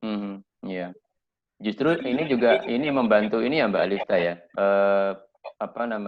Mahasiswa atau desainer kalau yang mau submit IFCC itu kan bebas saja sih, mau ngedefine kulturnya sendiri juga boleh gitu kan. Itu tadi menarik banget sih poinnya Mas Hamzah. Saya aja yang kayak, oh iya ya bener ya, lifestyle itu ya yang mewakili lingkungannya. Apa yang ada, betul. Jadi emang harus milih ya, kita mau, ya itu udah bagian dari target marketnya gitu kan. Bener nggak? Nah ini betul sih. Jadi seharusnya juga lifestyle product bisa jadi portofolio IFCC juga. Jadi teman-teman yang bisa sangat dalam bisa observe di kultur boleh juga nih ngedevelop desainnya, kemudian mensubmit. Saya pikir para kurator di IFCC di luar forum juga akan semakin tambah ini ya, nambah pengalaman juga. Oke, menarik Mas Hamzah, menarik. Kok putus Mas Hamzah? Suaranya Desainer luar yang ngomongin kultur di Indonesia per regionnya aja tuh udah beda-beda. Timur, Jawa, luar Jawa, segala macam yang bisa jadi basis riset dari tiap peserta masing-masing. Entah dia mau ngebawa kultur yang ada di daerah Indonesia Timur kayak gimana sih, kultur lifestyle-nya kayak gimana, cara dia berpakaian kayak gimana, sepatu-sepatu yang sering dipakai kayak gimana, reference dia siapa, musisi yang sering dia dengar siapa, itu kan bisa jadi part of research-nya juga, sama bagian dari untuk nge-define problemnya juga. Jadi ya, who knows, idenya ntar sepatu untuk kultur Indonesia Timur di daerah tertentu, desainnya kayak gini. Kayak gitu. Ya enggak? Oke, ya jadi kain tradisional gitu, Mas. Betul. Jadi kalau pengalaman tahun IFCC lain yang tahun lalu juga ada beberapa karya yang mengidentifikasi budaya lokal yang dari mereka teman-teman juga itu berasal gitu ya. Dipanggil Mas nggak apa-apa kok, Mas Hamzah, biar berasa lebih muda Pak Alfian. Mas Alfian nggak apa-apa kok ya. Apa? Mas Alfian. Oke, ini ada satu lagi Pak pertanyaan. Oh ini ya, dari Corina Zendi. Mau open mic? Mau kita open mic? Mbak Corina Zendi mau open mic? Ini Mbak Corina desainer atau mahasiswa atau apa ini? Silakan. Halo Mbak Corina. Sebentar ya Pak, sebentar.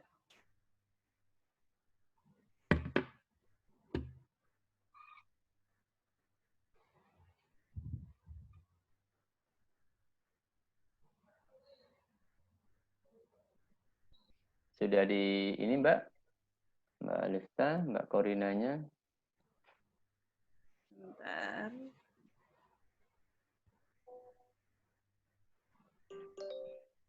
Jadi kira-kira pertanyaannya gini Mas Hamzah, sambil nunggu Mbak Corina. Apakah kita cukup consider user need saja gitu kan? Jadi kalau misalkan Mbak Corina mau submit karyanya di FCC, apakah cukup memperhatikan kebutuhan pasar?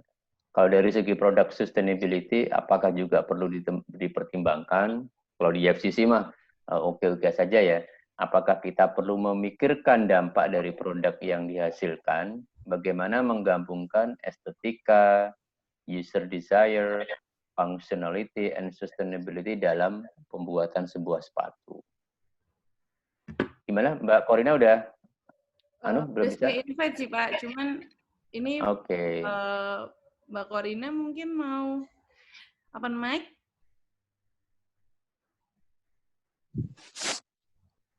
Hai. Halo. Hai Mbak Corina. Mbak, mau boleh saya invite ke panelis untuk maksudnya biar kita kelihatan juga sih Mbak Corina, nggak suaranya doang, boleh? Videonya saya. Nggak usah Mbak, kebetulan internet saya kurang bagus. Oke. Suara aja berarti ya. Boleh open mic silakan Mbak Corina pertanyaannya. Iya tadi. Gimana kita mempertimbangkan sustainability dari produk? Karena produk yang dihasilkan setiap tahunnya pasti banyak banget dong. Dan dampaknya untuk produk yang kita hasilkan itu ke lingkungan sebagai desainer, pertanggungjawaban kita bagaimana gitu. Oke. Mbak Corina ini kalau boleh tahu sekarang lagi kuliah kah atau bekerja kah atau profesinya? Udah lulus kuliah. Oke. Lagi kuliahnya ini ya virtual ya? Wisudanya virtual? Kebetulan belum virtual sih, Mas. Alhamdulillah. Ini kayaknya teman kuliah saya, Mbak. Tepat waktu. Pantesan kenal. Ini Kori bukan sih? Kor? Mari kita dengarkan jawaban dari Mas Hamzah. Halo Mas Hamzah, jawabannya. Kayaknya berarti. Saya fansnya, Mbak. Ngikutin di Instagram. Oke, fansnya Mas Hamzah nih, Mas Hamzah. Satu-satu. Oke, Mbak Kori, terima kasih pertanyaannya. Tapi bentar, tunggu dulu, jangan kemana-mana biar dijawab Mas Hamzah. Nanti boleh Mbak Kori bisa kasih tambahan mungkin ya, barangkali dari kurang atau apa sudah cukup jelas atau Mbak Kori sendiri punya pendapat, silakan nanti disampaikan. Ayo, silakan Mas Hamzah. Bang, pertanyaannya. Tanya lagi pertanyaan. Ya ini Mas Hamzah. Aduh Mas Hamzah, coba ya saya ulang lagi. Dalam pembuatan produk, itu yang perlu kita pertimbangkan itu apa aja sih? Apakah user needs dari pengguna itu cukup gitu? Karena kalau kita lihat kebutuhan pengguna kan dia bisa maunya macam-macam ya. Tapi apakah sustainability dari sebuah produk itu perlu kita pertimbangkan gitu? Dan kalau misalnya perlu dipertimbangkan, gimana cara gabunginnya antara kita mementingkan estetikanya, terus user desire, terus functionality dari suatu produk dan sustainability-nya bagaimana? Gitu. Konteksnya research atau brand? Konteksnya research atau brand? Konteksnya bisa, kalau seperti ini pasti bisa diaplikasikan di mana aja nggak sih, Mas? Atau kalau gimana? kita ngomong brand, ngomong bisnis, ngomong company, ngomong retail, itu bisa dengan cost yang sangat besar dan pertanggungjawaban yang bukan pertanggungjawaban ya, dan proses yang mungkin agak lama tergantung siapa inisiatornya.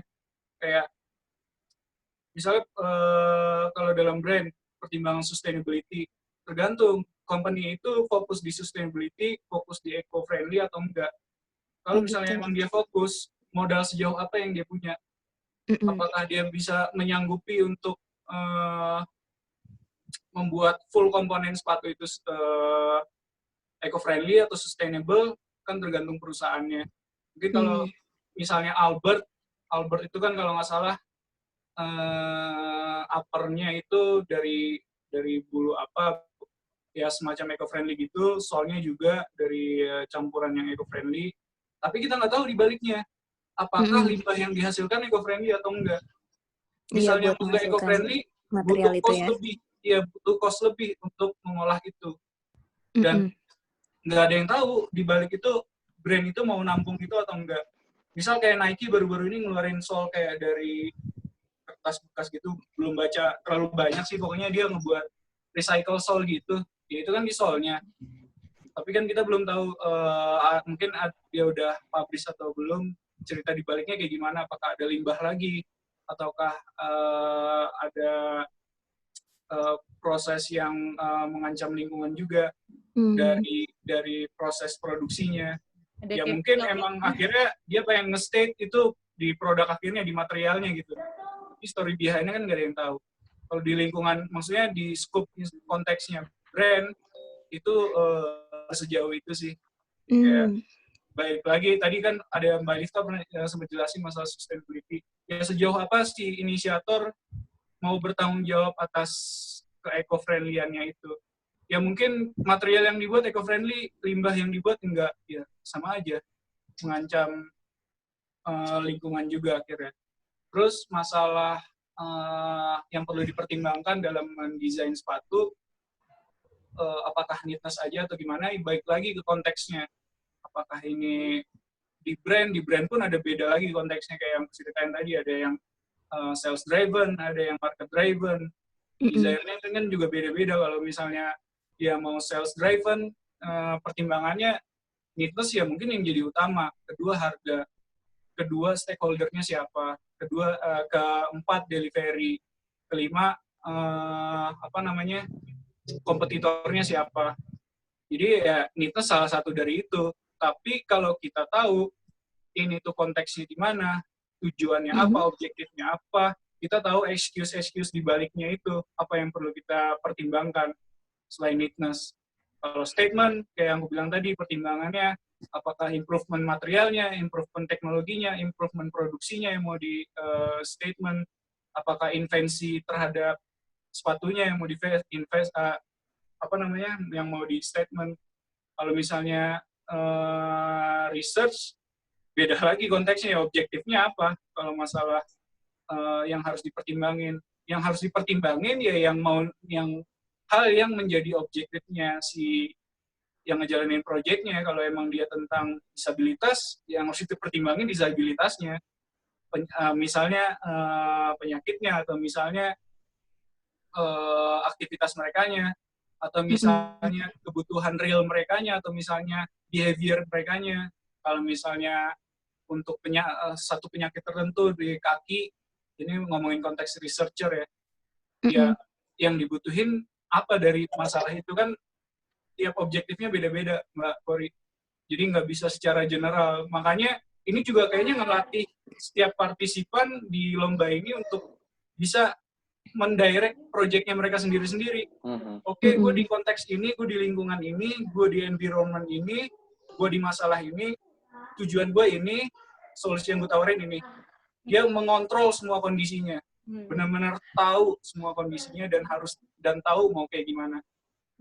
Pertanyaan Mbak Kori sebenarnya akhirnya kayak ngasih big frame-nya juga dalam tiap mendesain, karena beda-beda konteksnya. Jadi kalau pertimbangan, desire, segala macam itu tergantung konteksnya. Masalah harus sustainability atau enggak, tergantung kesadarannya. Ya, tergantung kesadarannya banget. Ini maksudnya, ya kenyataannya seperti itu. Ya, kalau misalnya emang objektifnya keuntungan, ya sustainability nggak sampai ganggu keuntungan. Kalau misalnya objektifnya dia statement, pengen ngebuat sesuatu yang benar-benar eco-friendly, dia bakal ngorbanin cost-nya. Betul. Dia bakal ngorbanin waktunya, prosesnya yang panjang. Hulu ke hilirnya soalnya juga banyak yang harus dipertimbangkan ya, Mas ya. Ya emang dalam dunia produk ya, Mbak ya. Waktu kita kuliah juga pernah dibilang kan, apa ya teorinya Victor Papanek kalau nggak salah ya.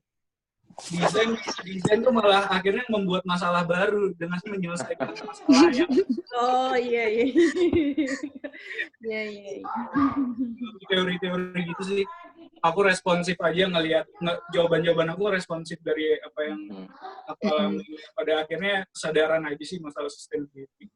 Oke, balik lagi kita harus paham konteksnya ya. Harus paham. Soalnya ada juga kayak ngomong-ngomong Mbak Korina udah submit karya belum? Langsung ditodong ya sama Pak Alfian. Mbak Kori ini berarti background-nya dari sama kayak Mas desainer ya? Desainer. Ya, tapi kebetulan saya bukan desainer sepatu atau wearable product gitu. Tapi tertarik sama topiknya. Oke, kita tunggu submitnya ya Mbak Kori. Oke, Mbak Kori terima kasih banyak ya. Ini suaranya juga renyah banget Pak, renyah. Emang goreng ya? Enggak, maksud saya suaranya juga enak banget didengar ya. Ampun Mas Hamzah. Makasih Mbak Kori sudah join. Terima kasih. Pertanyaannya bagus banget. Mbak Alfian. Mbak Lifta. Ya, ini Mbak Kori saya disable tadi. Mbak Alfian. Mbak Lifta, kebetulan kok masih di Apple Academy ya? Sorry Mas. Saya udah keputus ya? Iya, tadi kepencet putus. Di Apple Academy. Kenapa gimana Mas Hamzah putus-putus? Mbak Korina di Apple Academy juga, sama kayak teman ceritain tadi, yang ceritain tadinya kalau masih ada, kali aja dia bisa nambahin sesuatu buat produk research. Wah, boleh banget nih, nggak apa-apa Mbak, kita invite lagi ya Mbak Kori. Sebentar. Ini emang kalau bicara, tapi memang desainer pun juga memang sebenarnya seharusnya punya peran untuk, yaitu tadi Mas ya, bicara tentang mempertimbangkan sustainability sebuah produk, ya sebenarnya punya tanggung jawab akan itu. Cuman memang ya tanggung jawab itu pun juga tidak mudah untuk dilakukan. Jadi memang harus kembali ke tadi benar konteks yang dan tujuannya itu tadi. Oke, Mbak Kori udah gabung lagi? Ya, kenapa? Oke, Mbak Kori ini tadi request sama Mas Hamzah. Ini bukan kita bukan temu alumni kan di sini ya, Zah? Oh, enggak. Minta ini aja ada sudut pandang lain Mbak Kori tentang Mbak Kori tadi bilang Mbak Kori interest dengan topik memang topik ini ya, defend the problem, khususnya memang yang kita lagi bahas tentang industri alas kaki. Mungkin kalau dari Mbak Kori, yang Mbak Kori lihat apa sih yang menarik dari industri alas kaki ini gitu, kemudian mungkin dari background-nya Mbak Kori sendiri di ITB juga berarti gitu ya Mbak ya, bukan desain tapi ya, bukan desain produk tapi ya. Desain produk. Desain produk juga. Nah, mungkin dari sudut pandang yang lain nih Mbak, mungkin boleh nggak kasih apa ya pendapatnya gitu, opininya? Mungkin agak nggak relatable dengan produk sepatu ya, tapi saya lebih tertarik di define the problemnya itu. Oke. Yang jadi masalah saya saat ini adalah membedakan antara itu problem atau asumsi saya gitu. Yang susah di situ ada bias antara apakah ini benar-benar core problemnya dari user ataukah itu cuman asumsi saya yang belum divalidasi tapi saya cocok logikan saja gitu. Oke. Makanya saya tertarik di diskusi ini. Tadi sudah terjawab belum Mbak dari Mas Hamzah? Atau mungkin Mas Hamzah mau menambahkan lagi? Nggak tahu Mbak Kori nggak terjawabnya di mana kira-kira. Temu alumni jadi. Ini jadi temu alumni ya. Terima kasih kesempatannya. Ya sudah. Oke, tadi kayaknya mungkin nanti ketika memang ada pertanyaan yang lain-lain boleh nanti kita sharing-sharing lagi Mbak. Tapi tadi pertanyaannya mungkin kita sudahi dulu kali ya Pak Alfian ya, karena kayaknya waktu kita juga udah mulai terbatas nih. Thank you Mbak Kori. Iya, sama-sama. Oke, Hamzah. Oke, kayaknya untuk pertanyaan sudah semua. Pertanyaan udah semua Mbak Lifta? Alfian mungkin terakhir kali ya sebelum kita nanti akan kompetisi sisinya gitu. Mungkin Mas Hamzah boleh kasih, ini kan salah satu kurator juga nih Mas, mungkin bisa kasih apa nih Pak, clue buat teman-teman calon peserta kompetisi IFCC 2020 ini. Boleh kasih clue, mungkin tips gampangnya deh Mas, atau bukan gampangnya ya, tips yang kira-kira bisa langsung bisa praktekkan sama teman-teman sebagai closing statement-nya. Dalam konteks ini aja Pak ya, karena kebetulan kita di materi ini. Halo? Mas, suaranya oke? Halo? Masuk? Masuk. Silakan Mas. Oke, mungkin tips dalam konteks materi ini aja Pak ya. Karena kebetulan kan materi yang dibawa tentang define the problem. Maksudnya pada akhirnya kalau tiap peserta memilih untuk menjadi leader dibanding followers, kalian bisa ngontrol kondisi, bisa ngontrol semua stakeholder yang kalian butuhin, semua data yang kalian butuhin untuk menuhin visi kalian. Jadi visi kalian harus sudah bisa ngebayangin visi sama goalnya dulu sih di awal, sebelum too much dapat info, too much dapat data, too much nge-explore something. Ya bakal jadi useless aja akhirnya kalau kalian nggak punya goal, nggak tahu goalnya mau kemana akhirnya. Nah, being leader tuh salah satu cara yang bisa dilakuin untuk tahu visi yang harus dituju dari proyek kalian sih. Jadi kalian nggak akan terpengaruh siapa-siapa, nggak akan terdistraksi siapa-siapa karena kalian tahu mengontrol semuanya yang kalian butuhin dalam proyek yang kalian buat.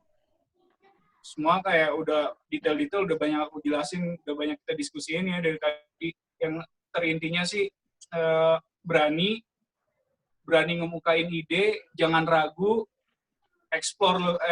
maksudnya bertanya lebih banyak ke teman-teman, nyari ilmu lebih banyak ya bisa lewat internet segala macam. Yang akhirnya bisa mempermudah kalian sendiri juga dalam men-state problem yang dibutuhkan. Makin banyak wawasan, makin banyak pengalaman, makin banyak informasi, being leader, bisa mengontrol itu semua, bisa mendirect itu semua, kalian bisa lebih gampang nge-define problem. Kayak gitu sih. Itu ya Mas, jadi harapannya peserta IFCC juga akan dipermudah ya Mbak Lifta ya. Ini project idealisnya teman-teman mencurahkan semua potensi, menyurahkan sebuah idenya ke dalam bentuk desain sepatu. Kira-kira begitu, Mbak Alifta, Mas Hamzah. Mbak Alifta, ada yang mau ditambahkan tentang IFCC? Ada Pak, nanti mungkin ini Pak Alfian akan jelaskan sedikit tentang kompetisi IFCC. Mungkin kita bisa mau dijelaskan sekarang dulu Pak? Sudah. Boleh, Mbak Alifta atau gimana?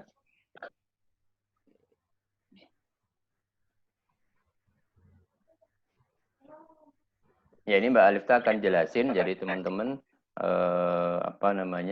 tentang IFCC ini. Jadi ada beberapa hal yang ingin kita sampaikan, termasuk beberapa kemudahan bagi teman-teman untuk mensubmit karyanya. Silakan Mbak Alifta.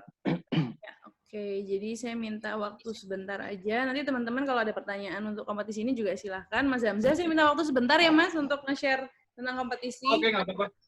Ya. Jadi untuk sebenarnya ini juga udah bisa teman-teman cek sih di Instagram, cuman mungkin sekilas biar nanti teman-teman lebih clear. Jadi intinya teman-teman ini bisa join kompetisi ini dari umur 14 tahun sampai tidak ada batasan umur. Jadi silahkan kompetisi ini dibuka untuk umum, silahkan teman-teman bisa join. Kemudian ketentuannya adalah hasil karya harus orisinil, jadi belum pernah diikutsertakan di kompetisi yang lain. Jadi teman-teman diharapkan yang mengikutsertakan karya yang belum pernah diikutsertakan kompetisi lain ya. Jadi jangan nanti udah pernah diikutin kompetisi lain, mungkin tidak menang atau gimana, tapi diikutsertakan di kompetisi ini gitu. Kemudian peserta dapat mengirimkan lebih dari satu karya. Tadi seperti yang saya bilang, kalau misalnya punya ide banyak, silahkan dikumpulin aja karyanya kayak gitu. Jadi jangan takut untuk berkarya lebih dari satu juga di sini. Kalian pun juga tidak dipungut biaya, jadi silahkan kumpulkan karya sebanyak-banyaknya yang bisa kalian buat kayak gitu. Dan juga yang teman-teman yakin ini adalah karya terbaiknya kayak gitu. Kemudian timeline-nya, jadi nanti teman-teman di sini deadline-nya adalah tanggal 12 Juli 2020. Jadi selama periode Juni sampai Juli ini kita akan punya banyak online class maupun juga live Instagram yang berkaitan dengan IFCC sendiri maupun yang berkaitan dengan topik kita desain fotografi dan videografi yang teman-teman bisa ikutin secara free. Kemudian nanti kita akan masuk penjurian atau elimination round itu sekitar tanggal 16 sampai 20 Juli. Kemudian nanti kita akan umumkan pengumuman nominatornya. Jadi setelah teman-teman karya terkumpul, karya itu akan dikurasi oleh teman-teman kurator dari Footwear Forum dan juga BPIPI. Dan kemudian nanti kita akan menentukan sejumlah sekian nominator, begitu yang jumlahnya sekarang belum bisa kita umumkan. Nanti kita akan lihat dari karya-karya teman-teman yang masuk, jumlah nominatornya.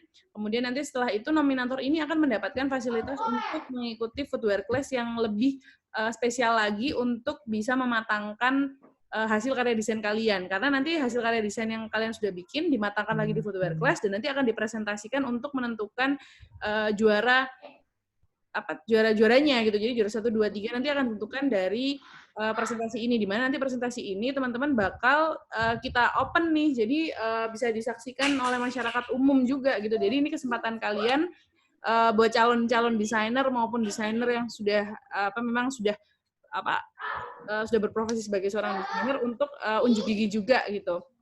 Kemudian nanti kita akan ada kesempatan juga buat teman-teman nominator itu masih ada untuk bisa dapat juara favorit melalui nanti voting online, yaitu ada People's Choice. Dan nanti kita akan tutup kegiatan ini sekitar bulan September seperti itu.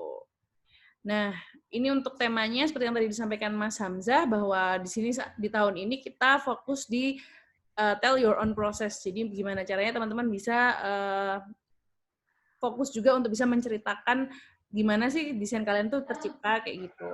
Kemudian untuk ketentuan karya desainnya, jadi semua karya ini nanti berupa soft copy ya teman-teman. Jadi walaupun teman-teman nanti menggambar secara manual, itu silakan semuanya diolah kemudian ke soft file. Maksudnya diolah tuh dalam arti karya kalian tetap bisa sesuai gambar manual yang kalian buat, jadi tidak diharuskan untuk bisa gambar digital, tapi di sini intinya semua karya harus disubmit berupa soft copy atau soft file seperti itu. Nah, ukuran gambarnya A3, kemudian wajib mencantumkan ini ya, harus menampilkan 3 bagian utama berikut: konsep dan target market, design exploration, touch pack atau detail produknya. Kemudian Ini informasinya nanti teman-teman silahkan baca lagi lebih detail ya, kayak ukurannya maksimal 5 MB, resolusinya 300 dpi, kayak gitu-gitu. Terus ini dia tadi yang saya sebutkan 3 poin tadi utama yang teman-teman harus masukkan. Nah, kemudian teman-teman juga jangan lupa untuk download template. Nah, apa sih kenapa kau harus download template? Karena nanti karya-karya ini untuk mempermudah kita supaya teman-teman punya identitas bahwa ini memang karya ini kalian submit untuk kompetisi IFCC seperti itu. Kemudian kenapa kalian harus upload di IG? Karena kita berharap teman-teman itu memang menunjukkan bahwa ini loh lagi join kompetisi IFCC dan siapa tahu nanti juga kalian juga bisa diketahui bahwa kalian tuh desainer sepatu kayak gitu. Nah, nanti ketentuan submit desainnya teman-teman yang pertama harus mengisi formulir yang sudah kita sediakan di website. Tapi sebelum itu kalian jangan lupa untuk upload dulu karya Instagramnya. Nah, banyak yang nanya, upload karyanya apakah harus semuanya ditampilkan, apa harus diupload. Nah, jadi nanti teman-teman untuk upload yang di Instagram ini tidak wajib full ya. Maksudnya tidak wajib full itu tidak wajib semua konsep kalian tampilkan. Jadi kalian bisa memilih gambar yang bisa paling merepresentasikan karya kalian di Instagram ini gitu. Tapi nanti yang wajib mengumpulkan dengan lengkap itu adalah yang ada di formulir yang sudah kita sediakan di website itu tadi. Nah, nanti ini bisa kalian cek juga di Instagram kita. Jadi ada katalog di Linktree yang bisa kalian download maupun di highlight itu juga ada informasi yang bisa kalian cek. Nah, nanti kayak gini gambarnya untuk gambarannya untuk upload form desain di website. Jadi kalian nanti diarahkan ke ada pilihan footwear design, fotografi, dan videografi. Kalian pilih aja yang footwear design kayak gitu. Oke, ini contoh. Dan ini dia tanda penghargaan desain. Juara 1 hadiahnya 5 juta, juara 2 3 juta, juara 3 2 juta, juara favorit 1 juta, dan nanti kesempatan untuk mengikuti footwear class spesial. Dan mudah-mudahan kalau memang nanti kita sudah bisa beraktivitas, kemudian bisa mengadakan aktivitas kunjungan dan lain sebagainya, kita bisa ngadain tour begitu ya Pak Al ya? Iya, betul. Nah, ini nanti jadi gini teman-teman, khusus nominator. Nominator adalah peserta yang lolos ke penjurian tahap kedua. Jadi nanti penilaian utamanya akan berdasarkan pada storyboard yang didukung dengan proses dan hasil pengembangan desain setelah footwear class. Nanti untuk masalah prototype, nanti kita akan informasikan lebih lanjut, tapi memang dari tahun ke tahun biasanya kita akan membuatkan prototype seperti itu. Nah, nanti teman-teman juga punya kesempatan buat ikut dalam International Footwear Design Competition 2021. Nah, ini di mana ya Pak ya? Di Guangzhou ya Pak ya? Kemungkinan tidak kita, mungkin Guangzhou juga di skip ya tahun ini ya. Tapi nanti tahun kita berikutnya Pak, nanti kita lihat lagi ya. Tapi kita akan lagi. carikan kompetisi internasional yang memang bisa diikutkan setelah dari kompetisi IFCC seperti itu. Yap. Oke, mungkin itu untuk tentang kompetisi desain Pak. Kita punya kompetisi yang lain juga, foto dan video. Namun mungkin informasinya bisa teman-teman cek nanti lebih lengkapnya di Instagram gitu. Oke Pak Al. Oke, makasih Mbak Alifta atas informasinya. Mas Hamzah, makasih ya waktunya. Bisa sharing. Aku juga bisa sharing di sini. Jadi nanti Mas Hamzah ini sebagaimana tadi Mbak Alifta juga sampaikan, bagian dari Footwear Forum dan teman-teman kurator yang akan mengkurasi karya-karya kalian semua yang sudah submit dan maupun yang belum submit di FCC. Segera nih, waktunya masih sebulan, ya masih punya waktu banyak untuk observe, untuk mendefine masalahnya. Start isi aja, nggak usah terlalu ribet-ribet ya, Mas Hamzah ya. Jadi karyanya bisa segera diupload, bisa segera dapat hadiah. Nggak, misalnya dapat hadiah validasinya. Dapat hadiah validasi. Oke, gimana Mas Hamzah? Misalnya masih ada yang belum jelas dari penjelasan presentasi tadi, nanyanya nanti lewat IFCC apa bisa langsung? Bisa langsung Mas. Bisa ke Footwear Forum ya Mbak Alifta ya. Bisa ke Footwear Forum langsung, bisa ke kita juga nggak apa-apa. Channelnya udah ada semua. Oke. Ditunggu aja ya, misalnya ada yang nggak jelas dari penjelasan presentasi tadi, jangan ragu buat nanya. Mbak Korin, ditunggu karyanya ya. Nanti bisa ngedenger suaranya lagi. Bener, suaranya seperti suara Apple akhirnya. Apple, oh iya betul ya Pak ya. Suara Apple Pak. Oke Pak Al, mungkin sudah cukup waktunya. Oke, terima kasih Mas Hamzah atas waktunya. Agenda berikutnya tunggu ya, pantengin di ini ya, di IG sama kita besok Ini, Pak, kita ingetin dulu, besok ada live Instagram, Pak, bareng sama Motret Suka, fotografi, tapi teman-teman yang fotografi. Siap. Ya. Oke, silakan gabung juga. Ini yang sudah gabung pada malam hari ini. Oke, kami mengucapkan terima kasih sekali lagi dan mohon maaf jika ada yang kurang atau beberapa hal kendala teknis, koneksi segala macam.